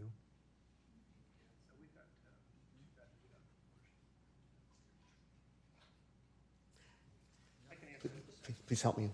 Can you give this to him? We've only got 6% of our 2 bedrooms, 44%. Oh, the majority because? Thank you, Diana. Okay. Appreciate it. In the chart where you have the breakdown of percentages for types of affordable units, you'll note that there's a 0 there for 2 bedrooms for low income, 80%. Oh, for the low income? Yep. Because we put them into very low income. Yeah. So why? So why not offer it in both columns? So go 1 and 1? Like Go 2 and 2? Go 2 and 2? Yep. I mean, these are, we spent quite a bit of work moving this around. Right, so I would expect an answer then if you've done a lot of work moving the things around. So you're saying 2 and 2, meaning 4 total? Yep. Well, we only have 6% of the whole building is 2 bedroom. So proportionately, It would be 6% of the units, and we've done it as 4%. So you're looking at it more from an economic perspective and not a community benefit. Correct. I mean, you That's all I need to know. Yeah. That's all I need to know. Mr. Grace, can you speak into the microphone? Oh, I'm sorry. And can you repeat what you just said, please? I don't even remember. We have 6% of them are 2-bedroom units in the project. We're proposing 4% for this and having the other ones be studios. Okay, so that's why therein lies the issue for me. When you propose community as a whole, I don't just look at it as an economic perspective. I understand your perspective, and I hope that developers will understand more of our city perspective. For me, I would think at minimum, especially when you're going to have profitability, one way or another within this community, because of the retail and the types of people that you're trying to lure in there, 2 at minimum for low income at 8%, I think is a reasonable number, along with 2 at very low income, 50%. And why do I bring that up? Because I'm concerned. I am not in your position, and nor do I claim to know what your position is all about. But knowing that Meta laid off 15,000 workers, and in the last 2 years, this area has had a strong number of unemployment numbers come in that affect the very same people you're trying to target, studio and 1-bedroom folks, people coming out of universities, either with a master's or PhD or just joining the workforce. Man, I wish you luck. Whereas I know if you were to have a little bit more 2 bedrooms in general, I think you would attract families, which is what we want and what we need, because we've had this type of perspective in general years past. So that's why I asked the question. Okay. Thank you very much. I respect that. Okay. Is that it? That's it. Yeah, okay. And yeah, I'm super presumptive that the applicants will be here for commentary as well. So to the extent that we are able to keep this to questions for now, commissioners are going to hate me at the end of this year. I apologize in advance to everyone. Commissioner Subramanian. Thank you, Chair. While we have the developers at the podium, could I ask a couple of questions of you, and then I'll turn to my questions to staff.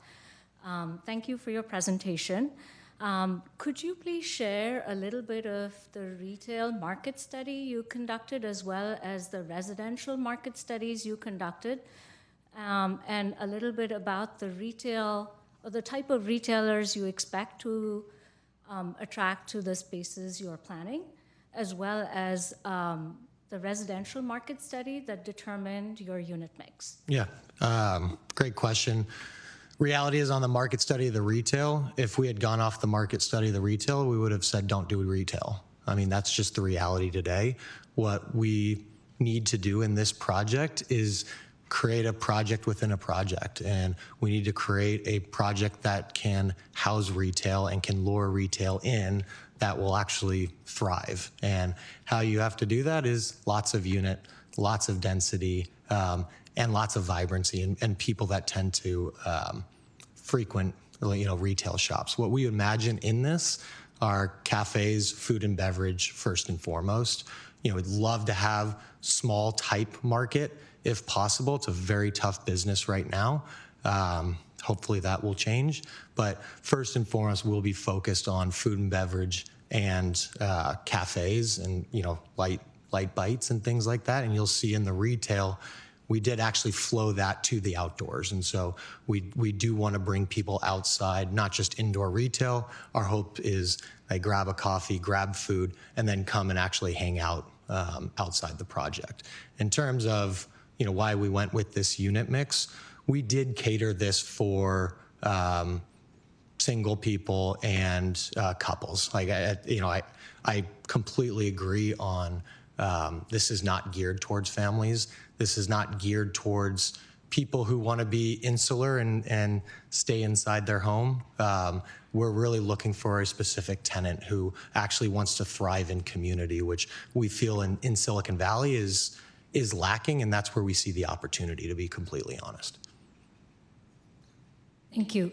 Next question. Could you talk a little bit about your decision around the building aesthetics and the choices you made with regards to materials and color composition? Yeah, I mean, I think if you look at the design when we first started to where we landed, it was a little bit more plain, a little bit simplified. When we went to design review, we got a lot of great feedback. Where we went with that was a little bit more warmer colors. I think one of the biggest moves we made was actually adding quite a bit of balconies.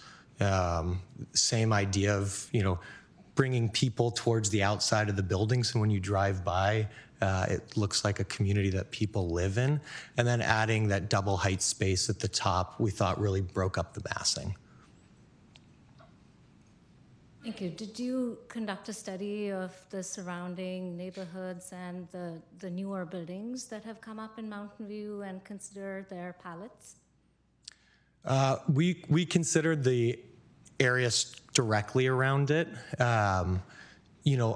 Our view on this, to be honest, was come with something completely different and something new that isn't typically seen in Mountain View. This is probably, a bit more of an urban typology than I think exists in Mountain View, which is more everything kind of gets brought to the ground. There's walk-up townhomes and units on the ground floor, less retail. So I'd say to some extent we did. To a lot of our thinking was, how do we bring something new to the city?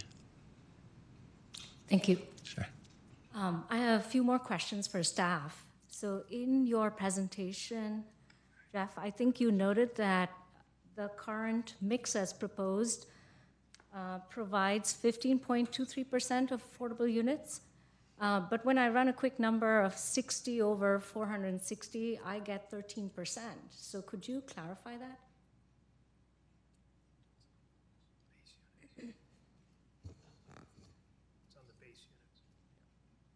Staff will confirm, but I think that's based off of the base density, not the bonus density for the project. Yeah, thanks for your question and thanks for clarifying. That is based off of the base units on the project, which is 361 units.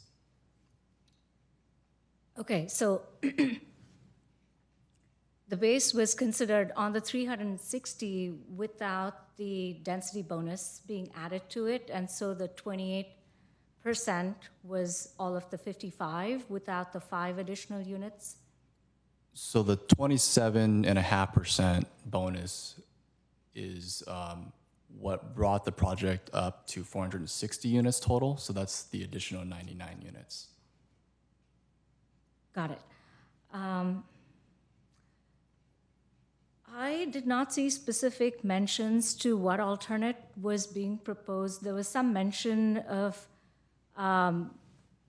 no public utility easement being provided. So could you speak a little bit to the overhead line and what's being recommended for the utilities?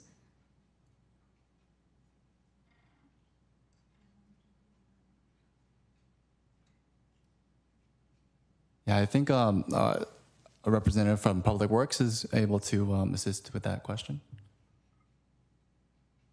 Good evening, Commissioners. My name is Renee Gunn. I'm a senior civil engineer in the land development section of Public Works. So typically for this project, we would ask for a 10-foot wide public utility easement along the frontage of the project, and that's to put in PG&E transformers, other things of that sort. In this case, they provided us with a detailed plan that shows exactly how much space they need, and then are carving out the easement to follow the space that they actually need. This is a common exception that we allow. Thank you for the clarification. Those were all the questions I had. Thank you, Chair. Thank you. Commissioner Cranston. Okay, a few questions. The commercial parking is in the back of the building, but the retail space is on the front. So there's none of the spaces for people going to the retail are inside the building or right in close proximity.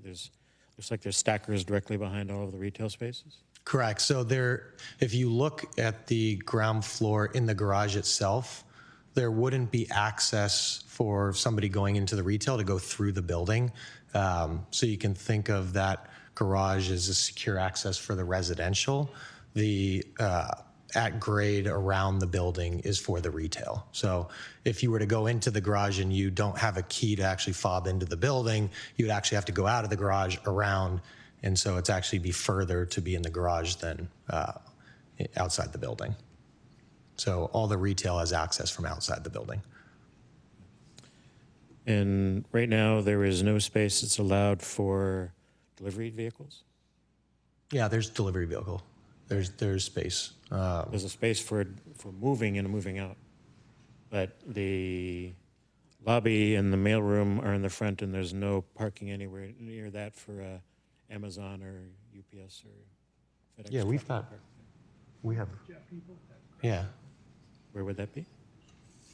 There's handicap parking and bike parking directly behind the mailroom and the package room, as shown on the plans.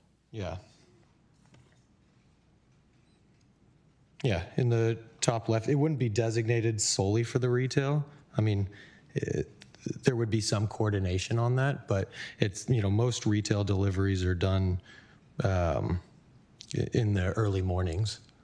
Or are you talking about for DoorDash or Uber? Is that what you mean? Or are you talking about delivery to the retail? Deliveries to the retail, deliveries to the mailroom. It looks to me like all deliveries would have to be from Ellis or from Middlefield. Yeah, so we could designate one inside for the mail. But in terms of delivery for the retail, yeah, there's a loading zone in the back there, back left, right?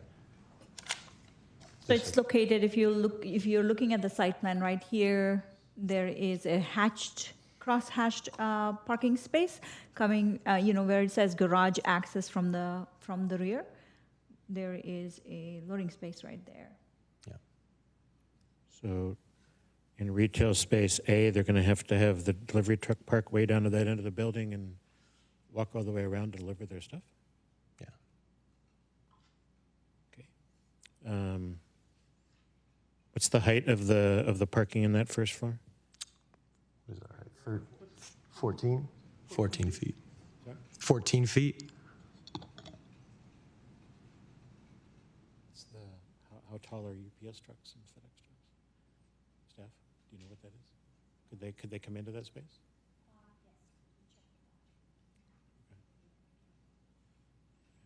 Yes. Question for staff. I thought that all new projects had to be all electric today. Is that not the case? Commissioner, I can't make out your comments. If you could repeat that, please. Okay, so I thought the city required all new developments to be 100% electric today. So that's not a requirement that the city is able to enforce any longer pursuant to a federal court decision from a few years ago. What we have contemplated in the development agreement context, which again is not within the purview of the discussion tonight, but for context, is to seek to design the building with as many all-electric systems as possible, save for some of the common area like fire pits, pool, spa heaters, and so forth that really don't function like that, as well as the retail space cooking appliances that might be needed for a restaurant with gas fuel. So strong intent from the applicant to maximize all electric design for the building. So a question before I go on to the next question then. So aren't we supposed to consider this in its entirety, including the community benefits component? So it's a great question. The terminology here matters. So the community benefits are a component of the East Wisdom Precise Plan that are a requirement for the bonus floor area ratio. The public benefits are additional benefits for the community, but they're not community benefits per se, based on the definitions and terminology. So the public benefits are in the development agreement context and within the purview of the zoning administrator to recommend to City Council. Community benefits for East Wisdom Precise Plan bonus FAR are prescribed, and we've summarized how the applicants propose to satisfy those requirements. Okay, so the East Wisdom Precise Plan includes something that says that individual unit metering can be part of the community benefits of the East Wisdom Precise Plan? So those are requirements for the bonus FAR. It's one of the components related to sustainability and what have you. I guess it's been a while since I've looked at that.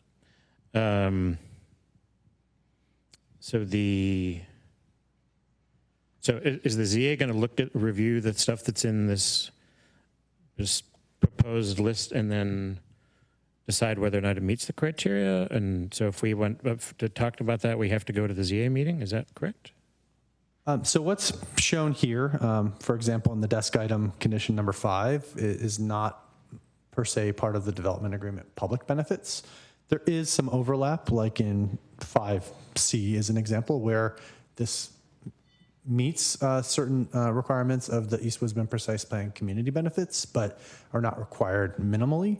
And so they exceed the community benefits requirement and therefore are also considered a public benefit in the development agreement context. There's nothing that the commission will discuss tonight that will necessarily need to be a part of the zoning administrator's review of the development agreement. It's an independent consideration of that item. So the letter from the applicant outlining the community benefits is not something for us to discuss? So maybe I can chime in. I think Commissioner Creston, you're asking about attachment 7 to the staff report, which is the community benefit contribution letter. Yes.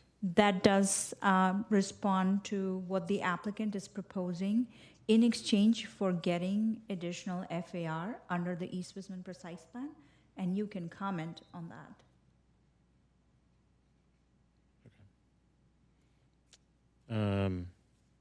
A question for the applicant. How did you come up with this $1.2 million tenant improvement fee? Sorry? How did you come up with this $1.2 million tenant improvement? It's calculation on what it will probably cost to get it to a space where we can actually lure great tenants in. You know, if you build this as is, open it up as a cold shell, you're probably not going to get a lot of interest.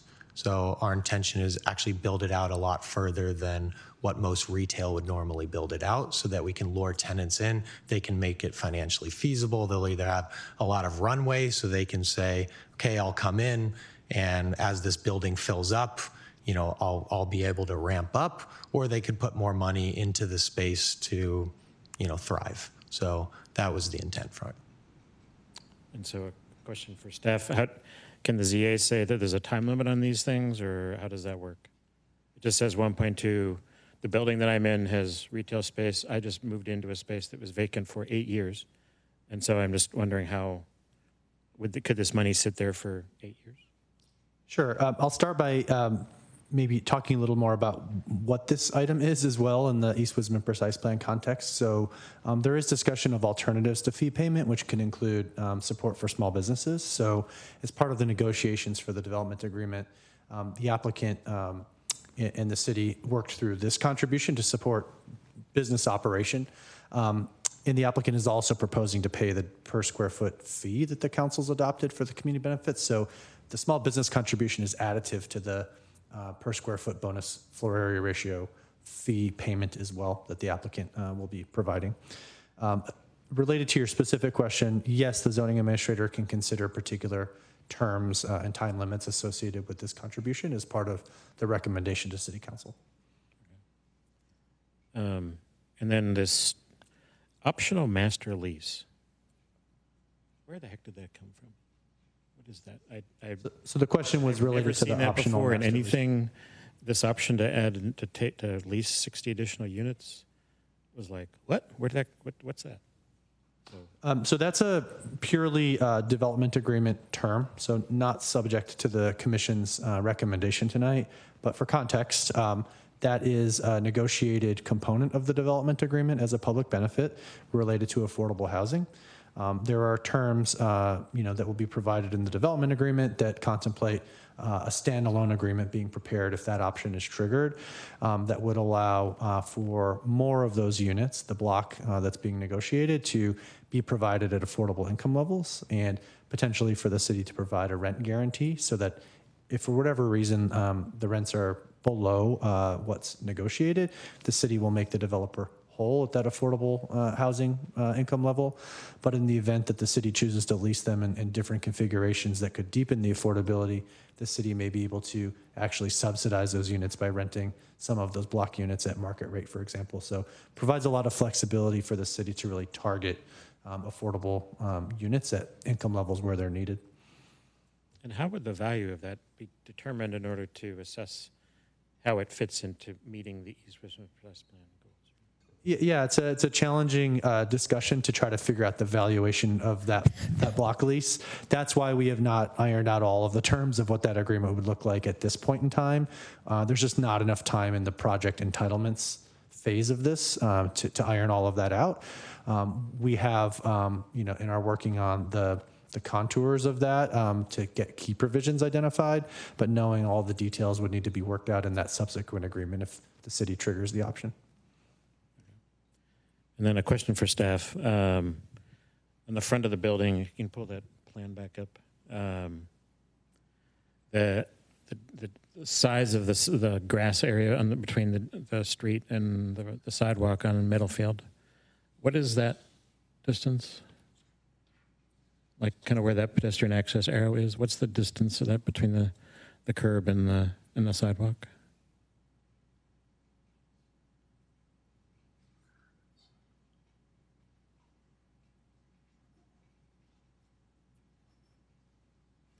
The plan I'm seeing, the landscape area looks to be 6 feet wide.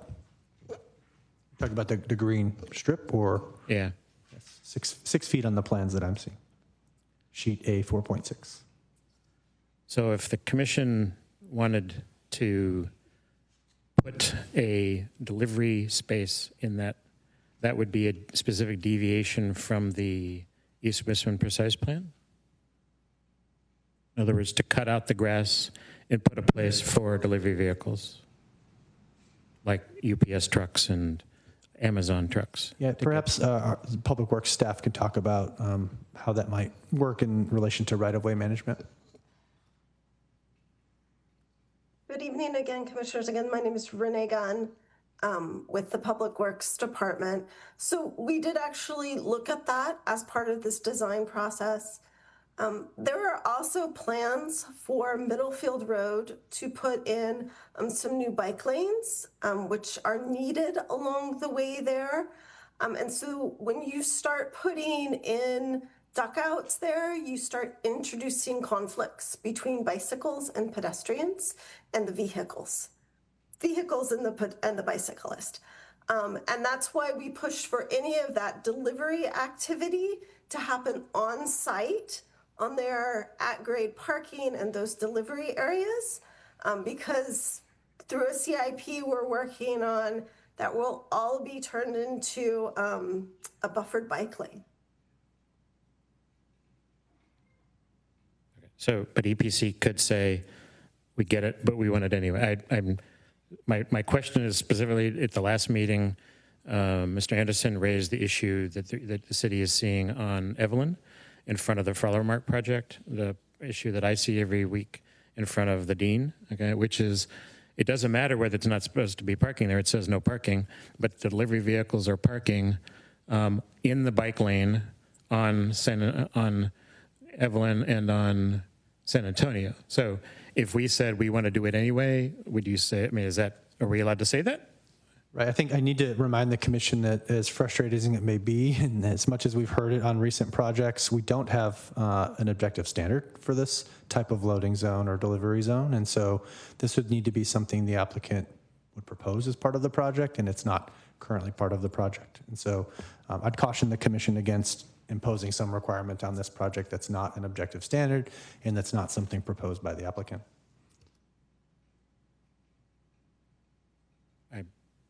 So the width of the grass zone is something for the applicant? It's not part of the East Wisman precise plan? Well, I think I'm hearing you describe some sort of carve out there for deliveries.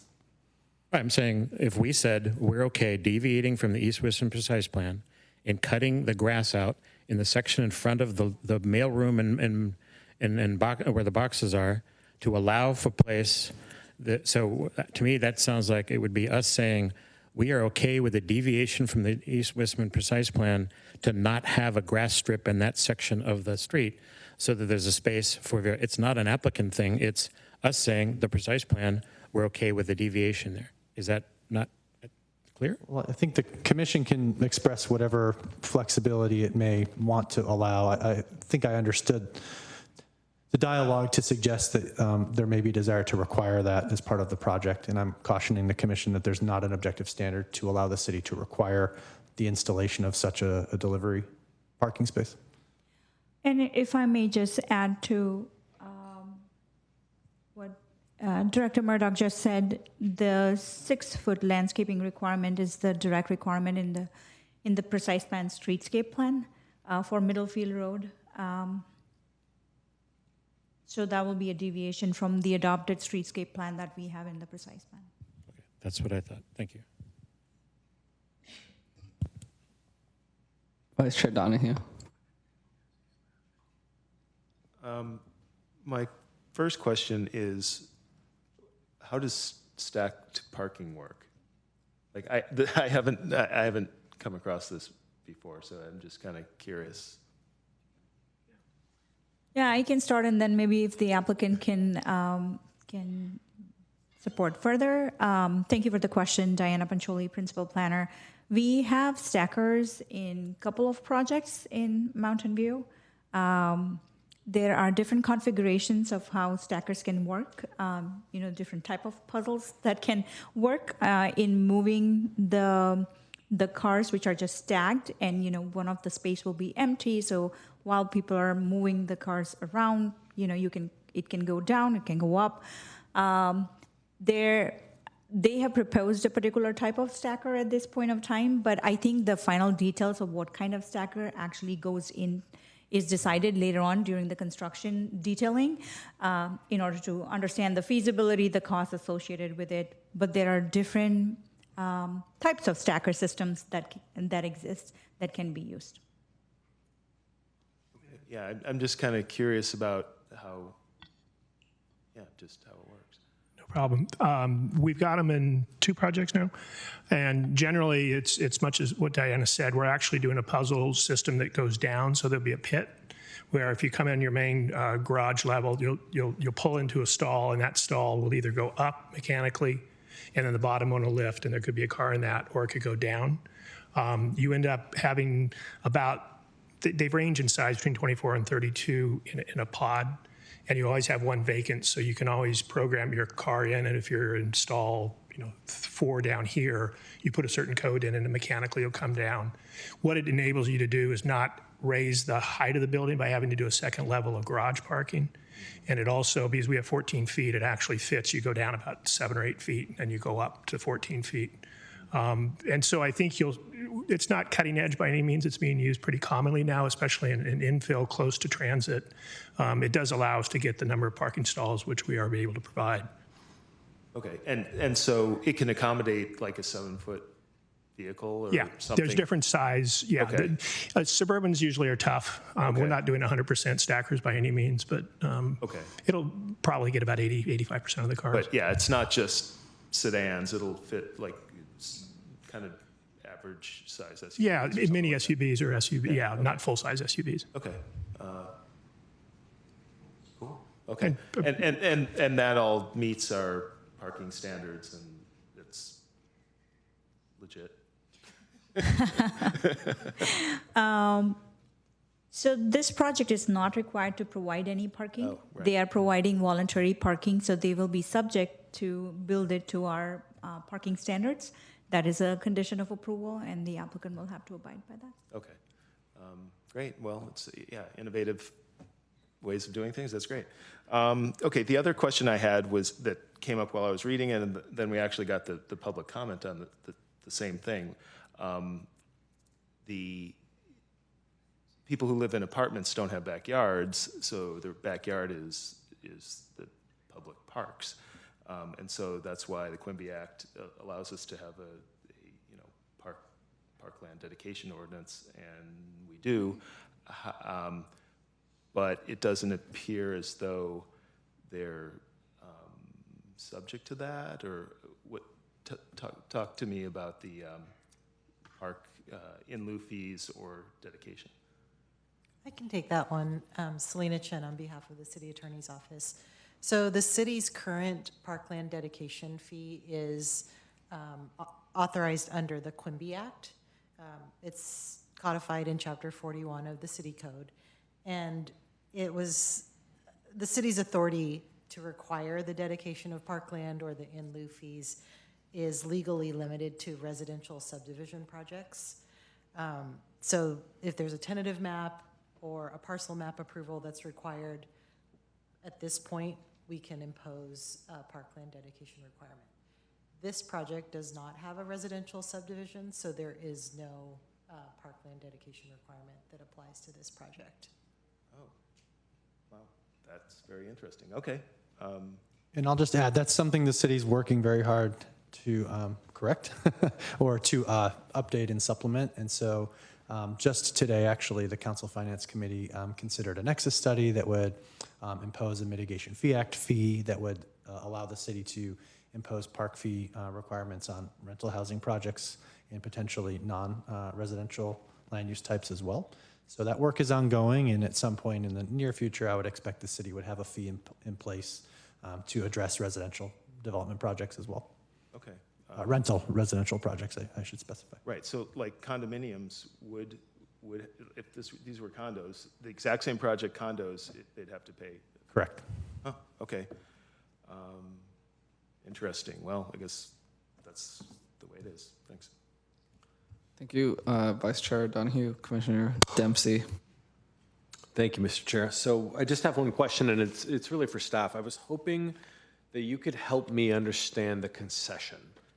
And by that I mean precisely what it is we are conceding.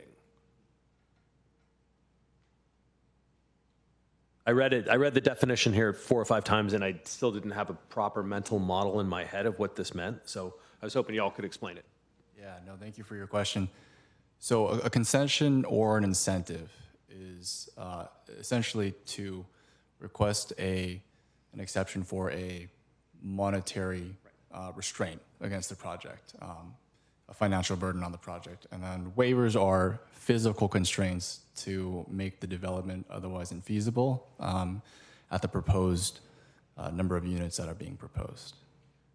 Right. So I think what I'm asking is, this describes a smaller average floor area, product type than would otherwise be required. I'm trying to wrap my head around precisely what that is, and maybe that it's better directed to the applicant. But I just want to understand what this is.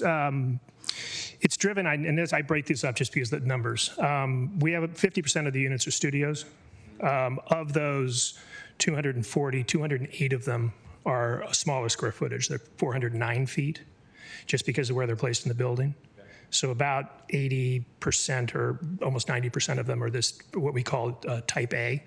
And then we have a studio type B that's 460 feet versus 409 feet. And we only have 22 of those. So if you look at the average of the studios, they're 414 feet because they're weighted to the smaller footage. So we're asking for a concession to put them all in Studio A because we have such an abundance of those, versus the Studio B. There's about a 5 square foot difference. So the average is 414, Studio A is 409. So the footage isn't dramatically different. But because we have such an abundance of them, we want to push those as the below market rate. And we just have a bigger, there'll be 22 for market rate that are a slightly different floor plan. And the same's true on bedrooms A. There's a 3 square foot difference between the average. We have 44% of them are the 1 bedrooms. So we have 614 feet in Model A, 690. The average of that's 617, so there's a 3 square foot difference. But again, from a marketing standpoint, we'd like to have that bigger other product type. Right. And then the question that Commissioner Gutierrez said was really of the 2 bedrooms, there's the average is 837 feet, and we're asking to put the units in the 818 feet. So it's just a slight, it seems more than it really is mathematically, I think, but it's more from a marketing standpoint to make sure we have a bigger variety. Just out of curiosity, is there a floor on how small you could make a BMR studio apartment? How small could you make it? The ordinance requires, without an incentive, that they have a commensurate amount of bedrooms, which we do, and a commensurate square footage. So in theory, you could do a 200-foot studio if you used an incentive for that. Right. So we could have produced all of our studios as 200 feet. But, for a variety of reasons, one of which is just equality. We want to make sure that people, we're hoping, and you'll see they're distributed on the plan set if you got it, throughout the floors, throughout the distribution of the floors, which we, again, feel is important for the affordable unit to not necessarily have someone who's paying market rate next to you. We don't want that differentiation. Okay. Thank you for indulging my theoretical question. I'm not in any way suggesting you've gamed it or anything like that. Yeah.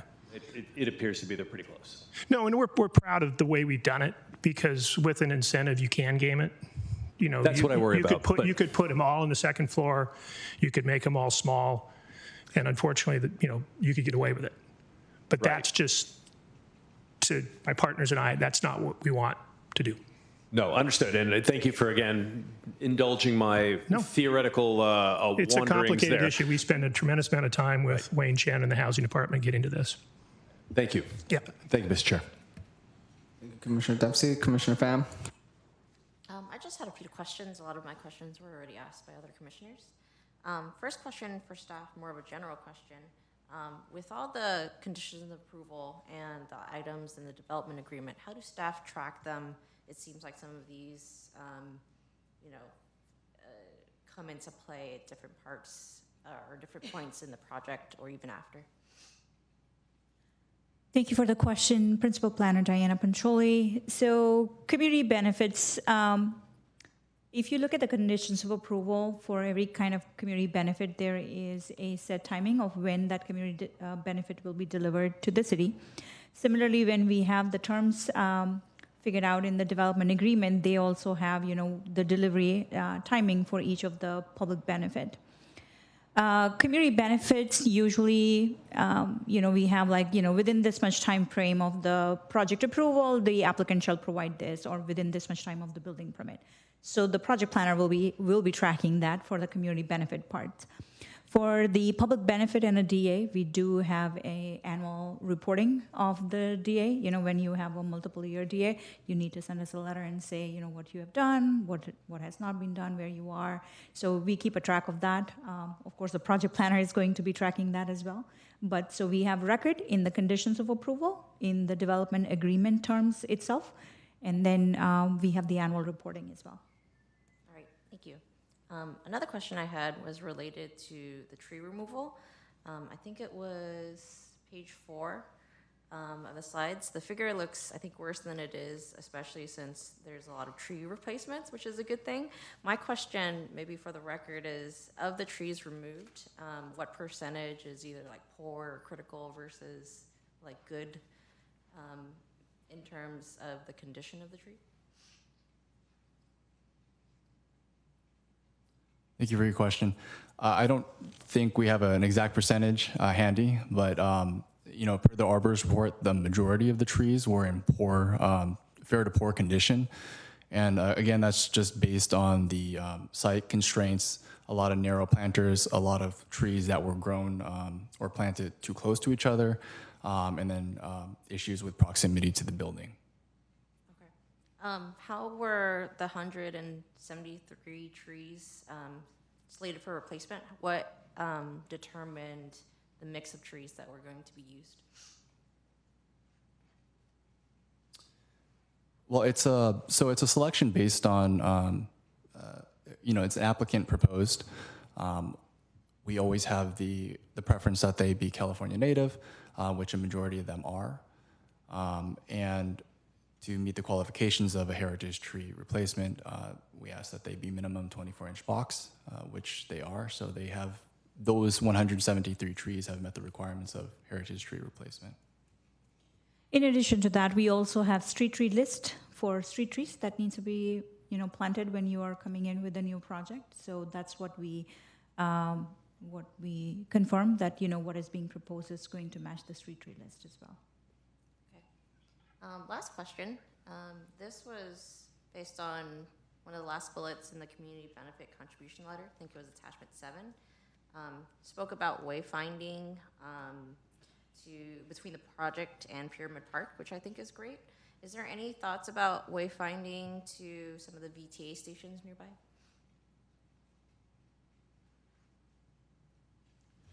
Well, that particular component was contemplated in relation to applicant contributions related to parkland specifically, and so there's a nexus there for purposes of the negotiation to guiding people to Pyramid Park to utilize that park space. The negotiations have not contemplated similar wayfinding or contributions to install wayfinding to transit. Okay, thanks. All right, I'll ask some questions. I guess mostly for staff. I can't remember. This may have happened while I was on the commission, or it might. I don't like. It seems like I can't remember the last time a desk item situation came up. Maybe I'm just unmeritoriously weirded out about it, but it just seems a little I don't know, I guess I'll ask a broad question, what are desk items? What's the governance around them? Like how and why? And what can be done with them vis-a-vis the Brown Act, and what can't be done? Sure. Thank you, Chair. I think to start, I'll just remind the Commission and the community about the challenging timelines under which the city is obligated to process housing development projects, specifically under Assembly Bill 130, a very stringent timeline to take final action within 30 days of certain processing triggers is now in effect.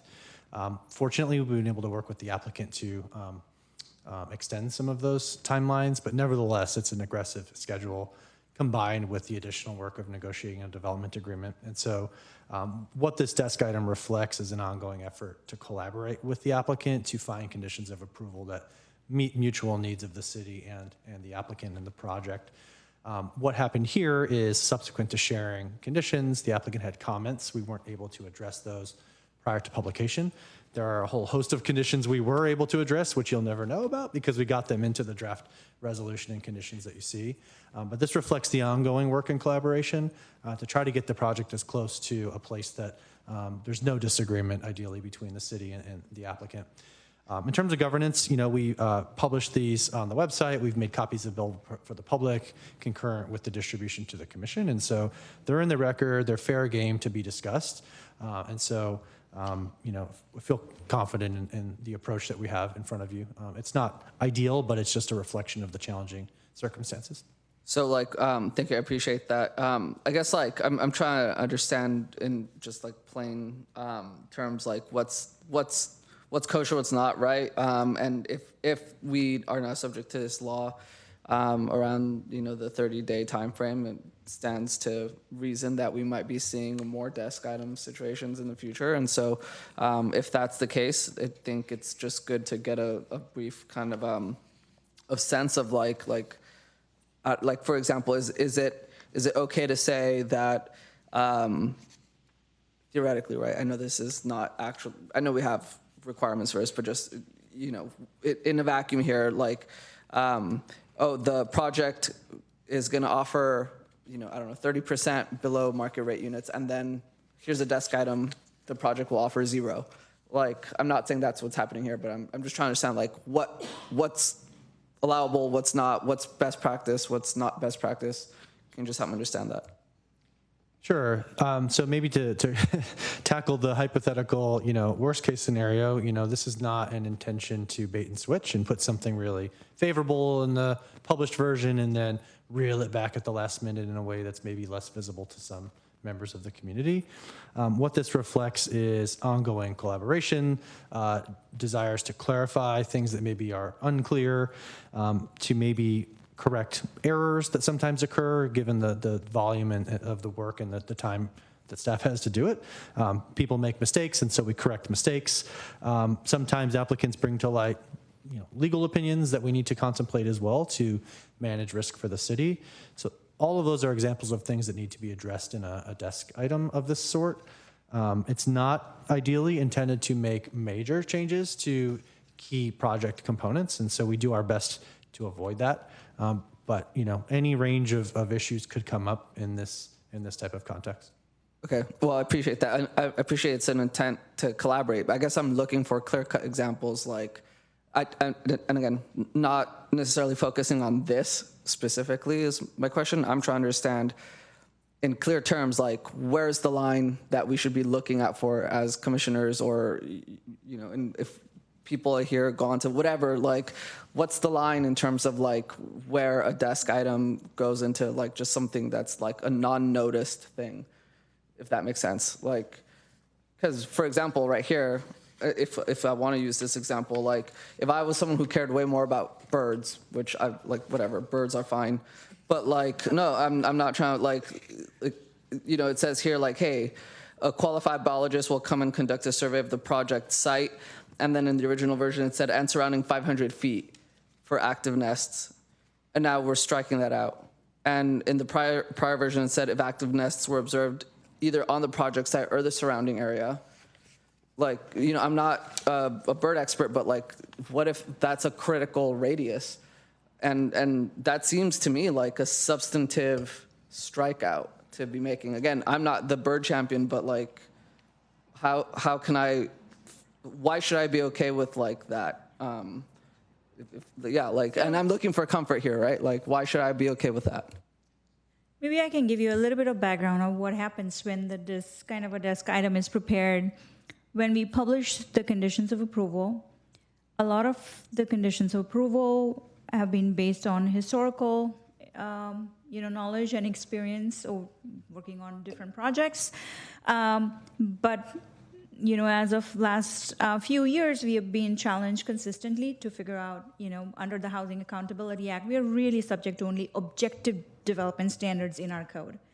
If we have a standard condition which doesn't have the objective standards, we don't have a legal ground to require that. And the example that you're using for the, say, the pre-construction nesting bird survey, we don't have an objective standard for 500 feet. At some point of time, we worked on a project which, the applicant agreed. There were some environmental conditions, and we had the purview under CEQA to require that. Unfortunately, in this particular project, this is an example where we don't.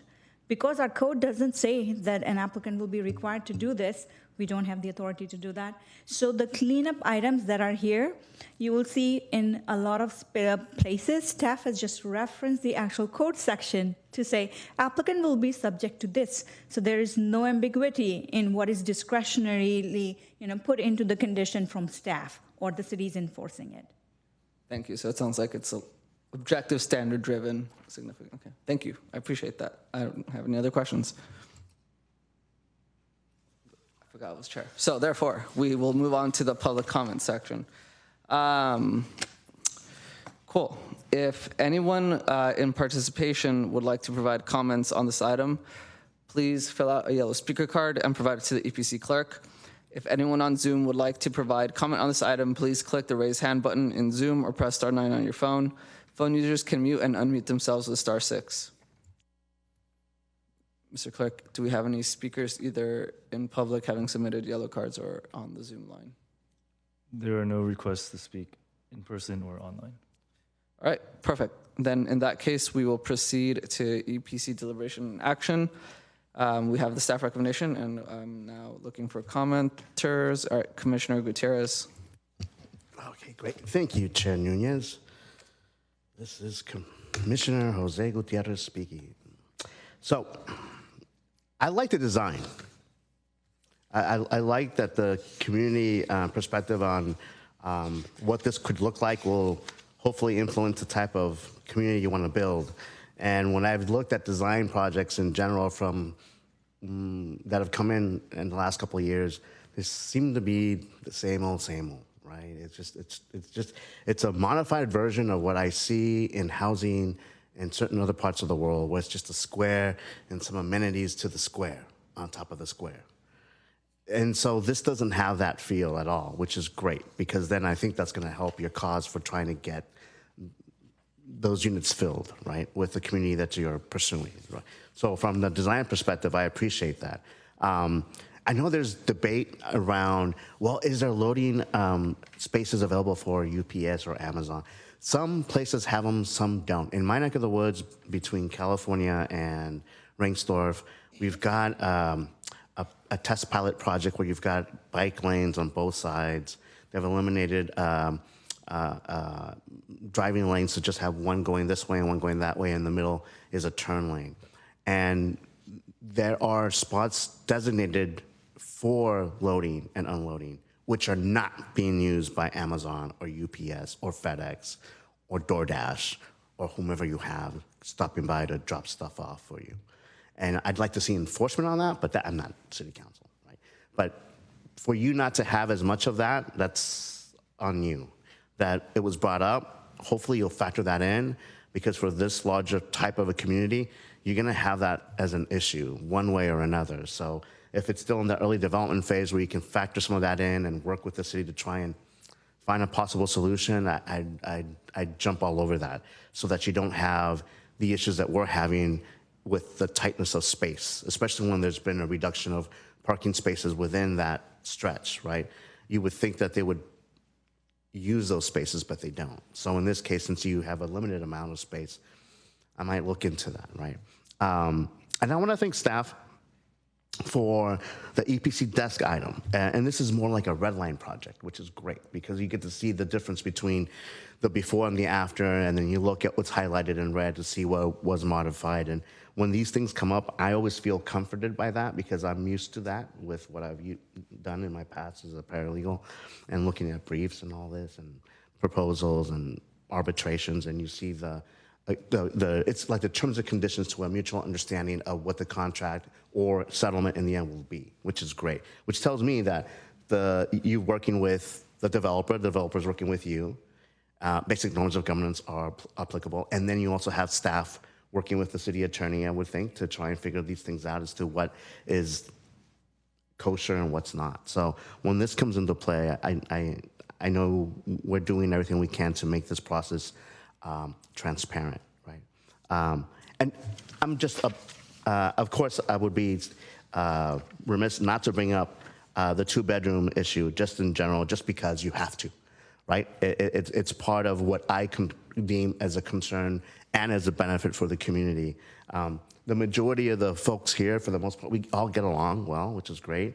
But these two people here, Alex and me, our numbers are going smaller and smaller in the city because of affordability, right? Whether you have a degree or not doesn't matter anymore. It's always an issue of cost. And when you're in that type of situation, when you have this chance to bring those issues up, you will, right? You're not the first, you're not the last that I bring those questions to, so don't take it personal. I'm just trying to figure this out, and that's why I ask those questions to also then give you the chance to then explain the why, the vision, the perspective. So then that way, if anyone's looking, and I hope someone's watching, they'll know that we're doing our best to try and bring these issues to light. Just like Commissioner Cranston did with the issue of, is there a space for deliveries, then I will also pursue those types of questions for affordability. So outside of that, yeah, those are my comments, and I appreciate your time. Thank you. Thank you, Commissioner Gutierrez. Commissioner Subramanian. Thank you, Chair. I want to congratulate the applicants on coming forth with a very dense residential project and really trying to crack the code on bringing so much housing to Mountain View. We appreciate it. Please make sure that you go through with this project and bring all the units that you promised to this community. We really need it. I also want to congratulate you on your focus to really introduce street-level retail. I know that area is very lacking in a lot of amenities, retail being one amongst them. And you taking advantage of the opportunities of fronting onto two pretty major streets and trying to introduce street-level retail. It'll probably be a challenge, so good luck with that. But I commend you on that sort of forward-facing, community-facing approach with the retail and also the planning of some of your spaces, so there's a lot of activation that's felt on the street in addition to some of the massing moves you've made. But with that, I'm going to make a comment that I do think that the loading and servicing for the retail does seem totally inadequate. I think to Commissioner Cranston's point and some of my other fellow commissioners stating this, I think providing loading and drop-off zones far removed from the retail spaces is only going to encourage bad behavior, with trucks stopping in the middle of the street, right in front of the store, and doing offloading right there. That's going to be very disruptive to the traffic flow on Middlefield and to the proposed bike lanes that are being planned. We see every day what happens in reality, and I think unless you plan for it, the opposite will happen. So I think I urge the applicants and staff to really go back and look at the plans and make sure that there are designated loading areas that are closer to the retail storefronts. In addition to that, I think for a building of this size, what's going to become a big issue for our community is just like Uber pickup and drop off, way more drop-offs, and you're talking about almost 500 units and maybe 700 residents. That's going to be a constant ebb and flow. And with the lobby parked right in the center of the block, with no sort of drop-off point, that's going to become another constant nuisance for that street frontage. So I do encourage you to go back and think about providing adequate points to really resolve that issue. I also have comments for staff about a couple of other points that I noted in the plans, as well as some of the other attachments. There was mention about the Paseo easement and that being one of the waivers, right? I'm not quite sure how that's going to operate, particularly if this is the first site that's going to provide like one half of the Paseo. What does that even mean? And if that Paseo easement is going to abut a vehicular lane, will that provide the safety that is needed for a pedestrian walkway that is intended through a Paseo that's designed into that part of the plan? It's not clear to me, so I think it bears further study and some clarification or some additional buffer, if that's possible, within the vehicular way that's adjacent to the proposed Paseo. I saw mention about the project being responsible for installation of the bike improvements if it's built before the Middlefield Bikeway Improvement Project commences. That doesn't really make sense to me, because then you'd have a strip of bikeway lanes being put in with no continuity to additional bike lanes on Middlefield. So is there a better way to require the applicant to come back and put in the bike lanes if the Middlefield project bike lane has already been completed, so they're not ripping up and not connecting it to nowhere? Like the sort of sequence of that in the requirement of the applicant didn't quite make sense to me. Could be a question if staff has any response to that, or it could just, we could leave it as a comment there. I can start, and maybe if Director Murdoch has any comments on that. That seems very complicated. In today's market condition, what we hear from the developers day in, day out is that for them to get the financing for a residential project to occur, the lenders need surety. We don't know when their section of the bike lane will come online. After how many years will they have to come back to put that portion of the bike lane in? What would be the cost associated with that? These are some of the factors that I see which comes into the play when we start talking to the developer and asking them if they would agree to that or not. Alternately, could it be that they pay into it and it's done at the date when the entire bike lane project along Middlefield is installed, so it's done continuously?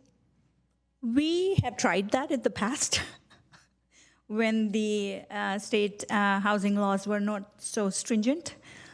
We tried that. And in recent projects, when we have explored it, again, the cost comes into the picture. Not knowing what the cost would be, what their fair share of cost would be to build that, creates that unknown for the developer to sign into an agreement to comply with that. Even with established developers who have done a lot of work in Mountain View, it's a very hard sell because of that factor. So as it stands, the way it's being proposed, this project will put in its sort of frontage of the bikeway improvement, but then because there's nothing currently on Middlefield, will it not connect to anything? So what happens is that in how we have envisioned this happening is through collection of the East Wisman Precise Plan impact fees, which then are utilized. So every developer is supposed to pay that fee when they come in for the entitlement. That fee which is collected then will be used by the city when we actually put in that kind of an infrastructure project in. Yeah, so that makes sense. It's just that you had this as a condition that they complete the bikeway improvements at their frontages instead of it being paying into the impact fee that goes into the bikeway project. So it is pretty similar to how we upgrade our sidewalks as well.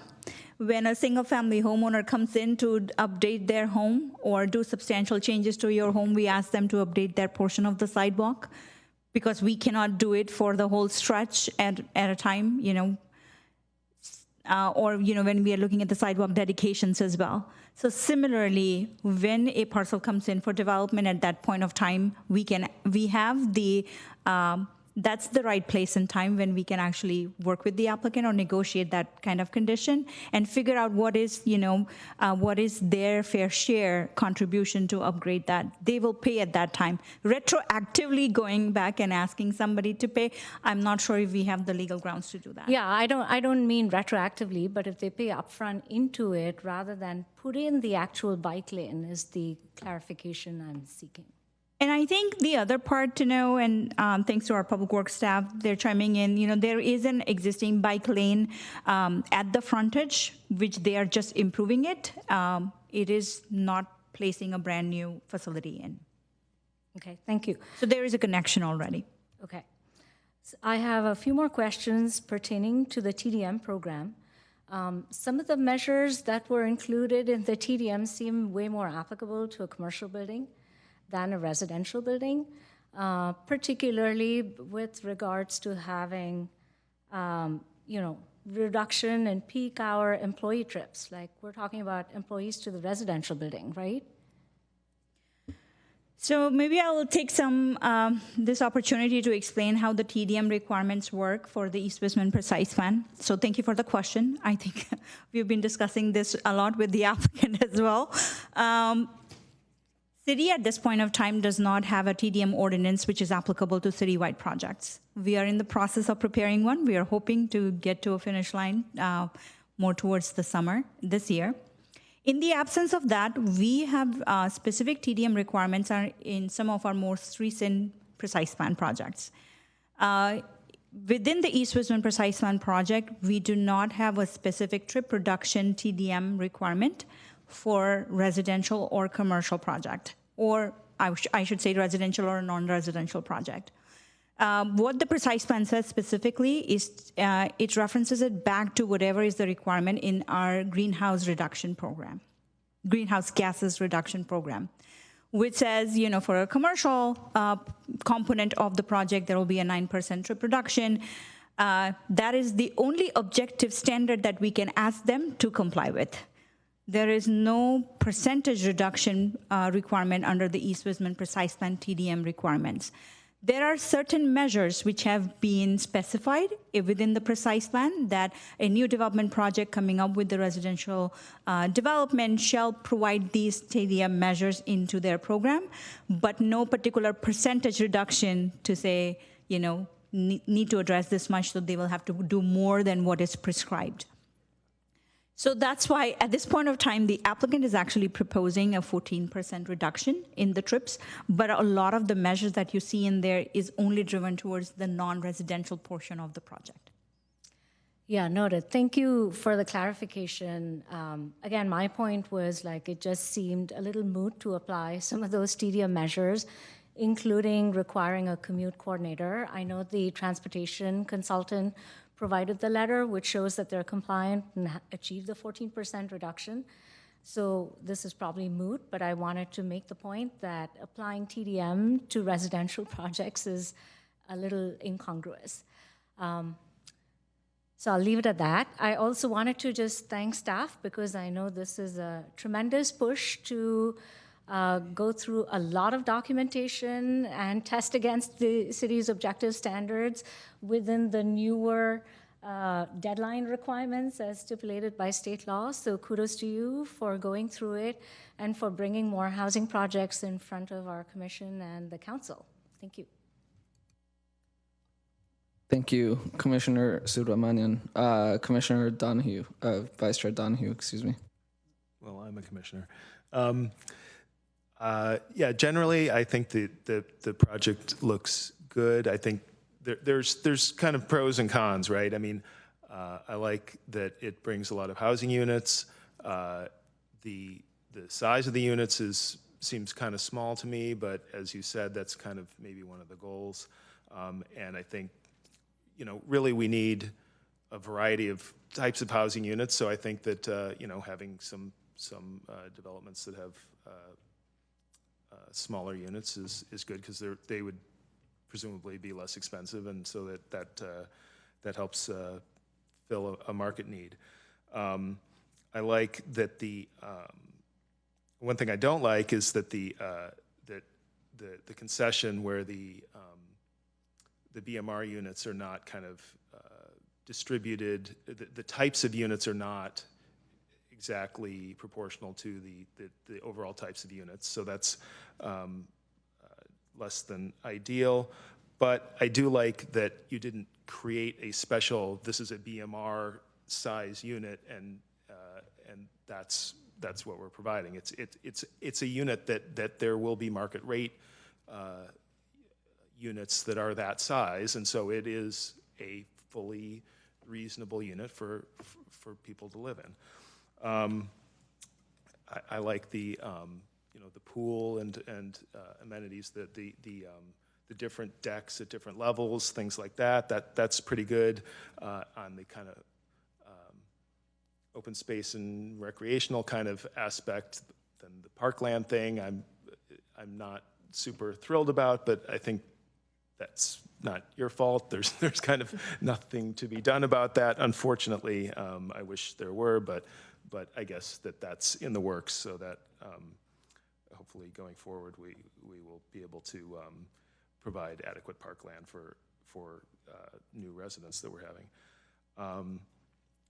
Cutting down a lot of heritage trees is not great, but they're not really in great shape. And the 6-to-1 replacement ratio, I think, is great. And increased canopy, you know, in the long run, I think is great as well. As far as the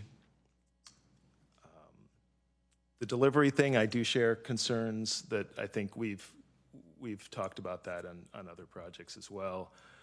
It sounds like there's not a lot that we can directly do about that, but it's something I think that you should keep in mind, because you want to have a reasonable community that isn't all jammed up with you know, people double parking and kind of disrupting things, and you want it to be a success. So I think that's in your best interest to just think about that. So overall, yeah, I think it seems, you know, there's pros and cons, but in balance, I think that it's a good thing. Thank you, Commissioner Cranston. So overall, there's nothing in here that we can go after objectively. I mean, I understand what's here. I get what you've asked for. But objectively, I do think you're going to have pissed off people if you don't find a way to do drop-offs near the mail room and the box, and particularly for the 2 center retail spaces. the retail spaces on the Middlefield end are close to the commercial space there, so you can easily have delivery truck there. The retail space on Ellis could conceivably have vehicles park on the driveway. But the two in the middle are going to have problems. And I'm on the exact same kind of a situation up in San Francisco where there was no place to drop off. And people get really mad at it, people at that. And the reason I have the vehicle I have is because I had to dodge around a Amazon vehicle that had parked in the middle of the street. And I didn't see the car that was hidden behind it, okay? So we've seen issues in other developments in the area. We're still working through as a city, but I would really, for myself, I would not object to a proposal that violates the East Westman precise plan streetscape requirements and put in a curb cut essentially right there by the lobby, because that's also where Uber drivers, two elevators in the front of the building are right there by that, and by those two retail spaces, by the parking. So during the day, you're going to have the delivery vehicles coming out there. In the evening, you'll have the Uber drivers coming out there, and then they can hop in and go up the elevator. So I would not object to the applicant approaching staff and staff saying, okay, let's cut out a 6 foot deep of grass and make it long enough for two Uber / UPS / FedEx / whatever vehicles that go in and drop off in short-term things. I would not object to that being put in place going forward, because I think there's more benefit to the community than the bike riders don't have to then swing out in front of the traffic. The Uber drivers aren't getting flipped off because they're blocking things. The delivery vehicles have a place to go. But everything else in here, I get what you've done. I appreciate the fact you've worked with the design review committee. I don't like the generic boxes, so I like better what you've got here. I understand the request for the changes, and so that would be my only request, is that staff and the applicant seriously consider proposing something that would allow for a drop-off at least near the lobby, closer to the two middle spaces, and near where you have your mailroom. Thank you. Commissioner Dempsey. Thank you, Mr. Chair. So I think very simple.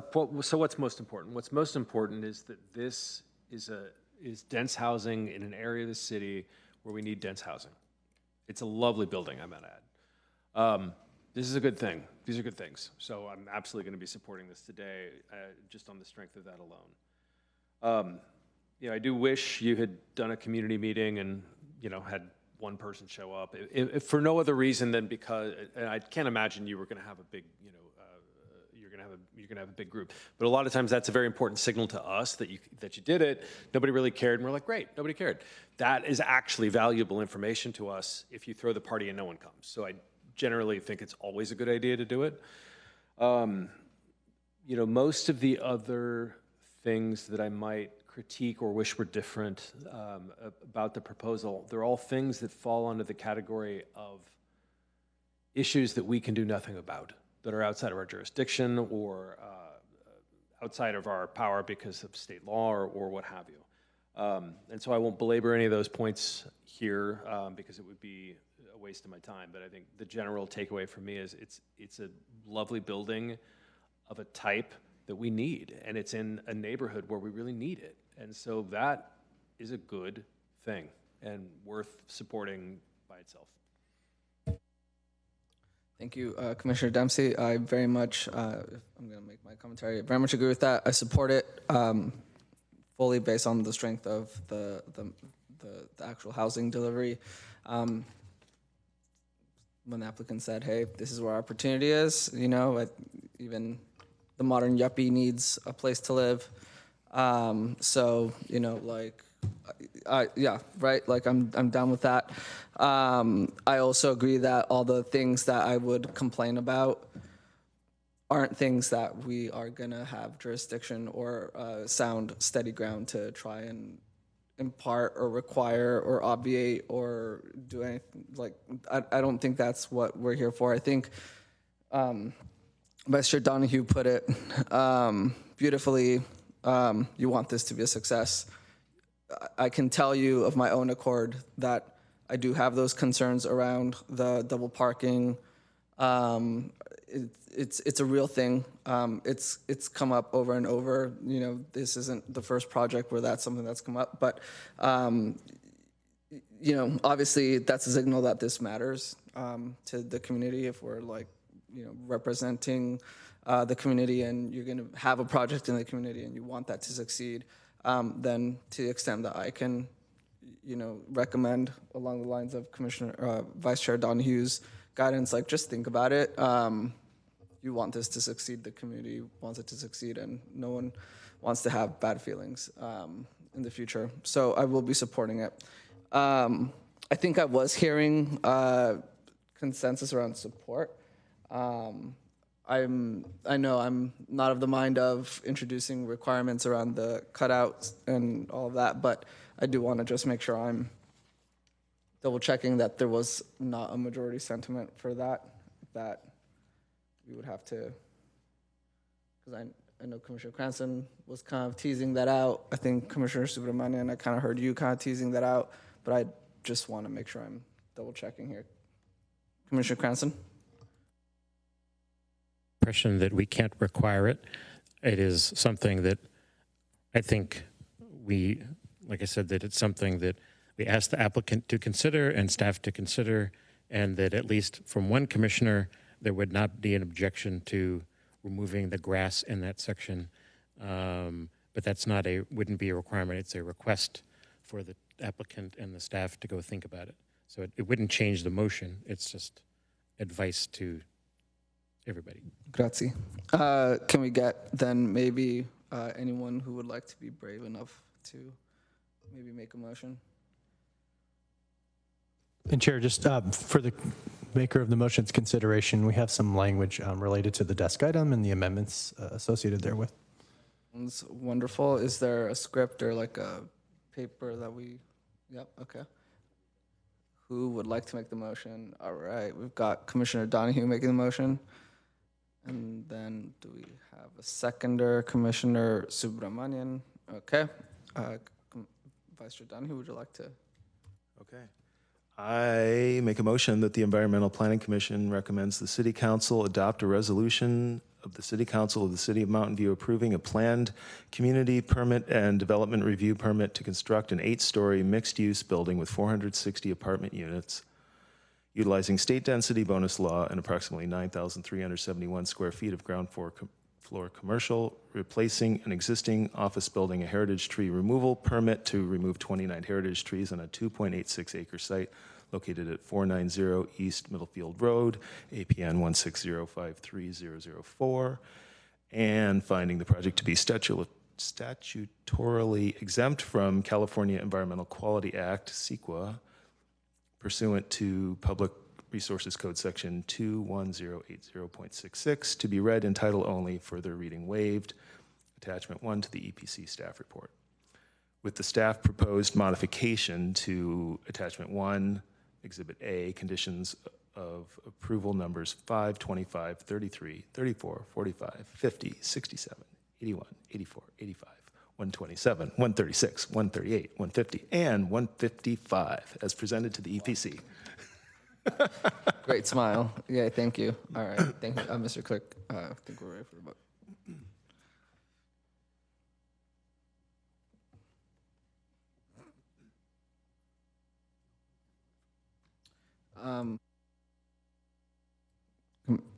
Commissioner Gutierrez is marked as absent. I don't know if we. He just kind of came in late. Can you just tell me what the vote is, and then I can indicate it? No? Okay.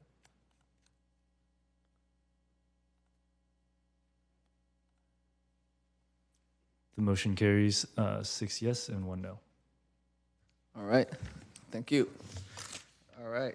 At that, we will now proceed to item 6, new business, none. All right. Now, item number 7. Commission staff announcements, updates, requests, and committee reports. No action will be taken on any questions raised by the commission at this time. Staff, commissioners, any suggested next meeting dates maybe? Yeah, so Diana Pancholi, Principal Planner, just wanted to remind, we will have our next EPC meeting on February 4th, followed by February 18th. Thank you. Chugging along. All right. So then we will move on to item number 8, adjournment. This meeting is adjourned at 10:03 and 23 seconds p.m. Thank you, everyone.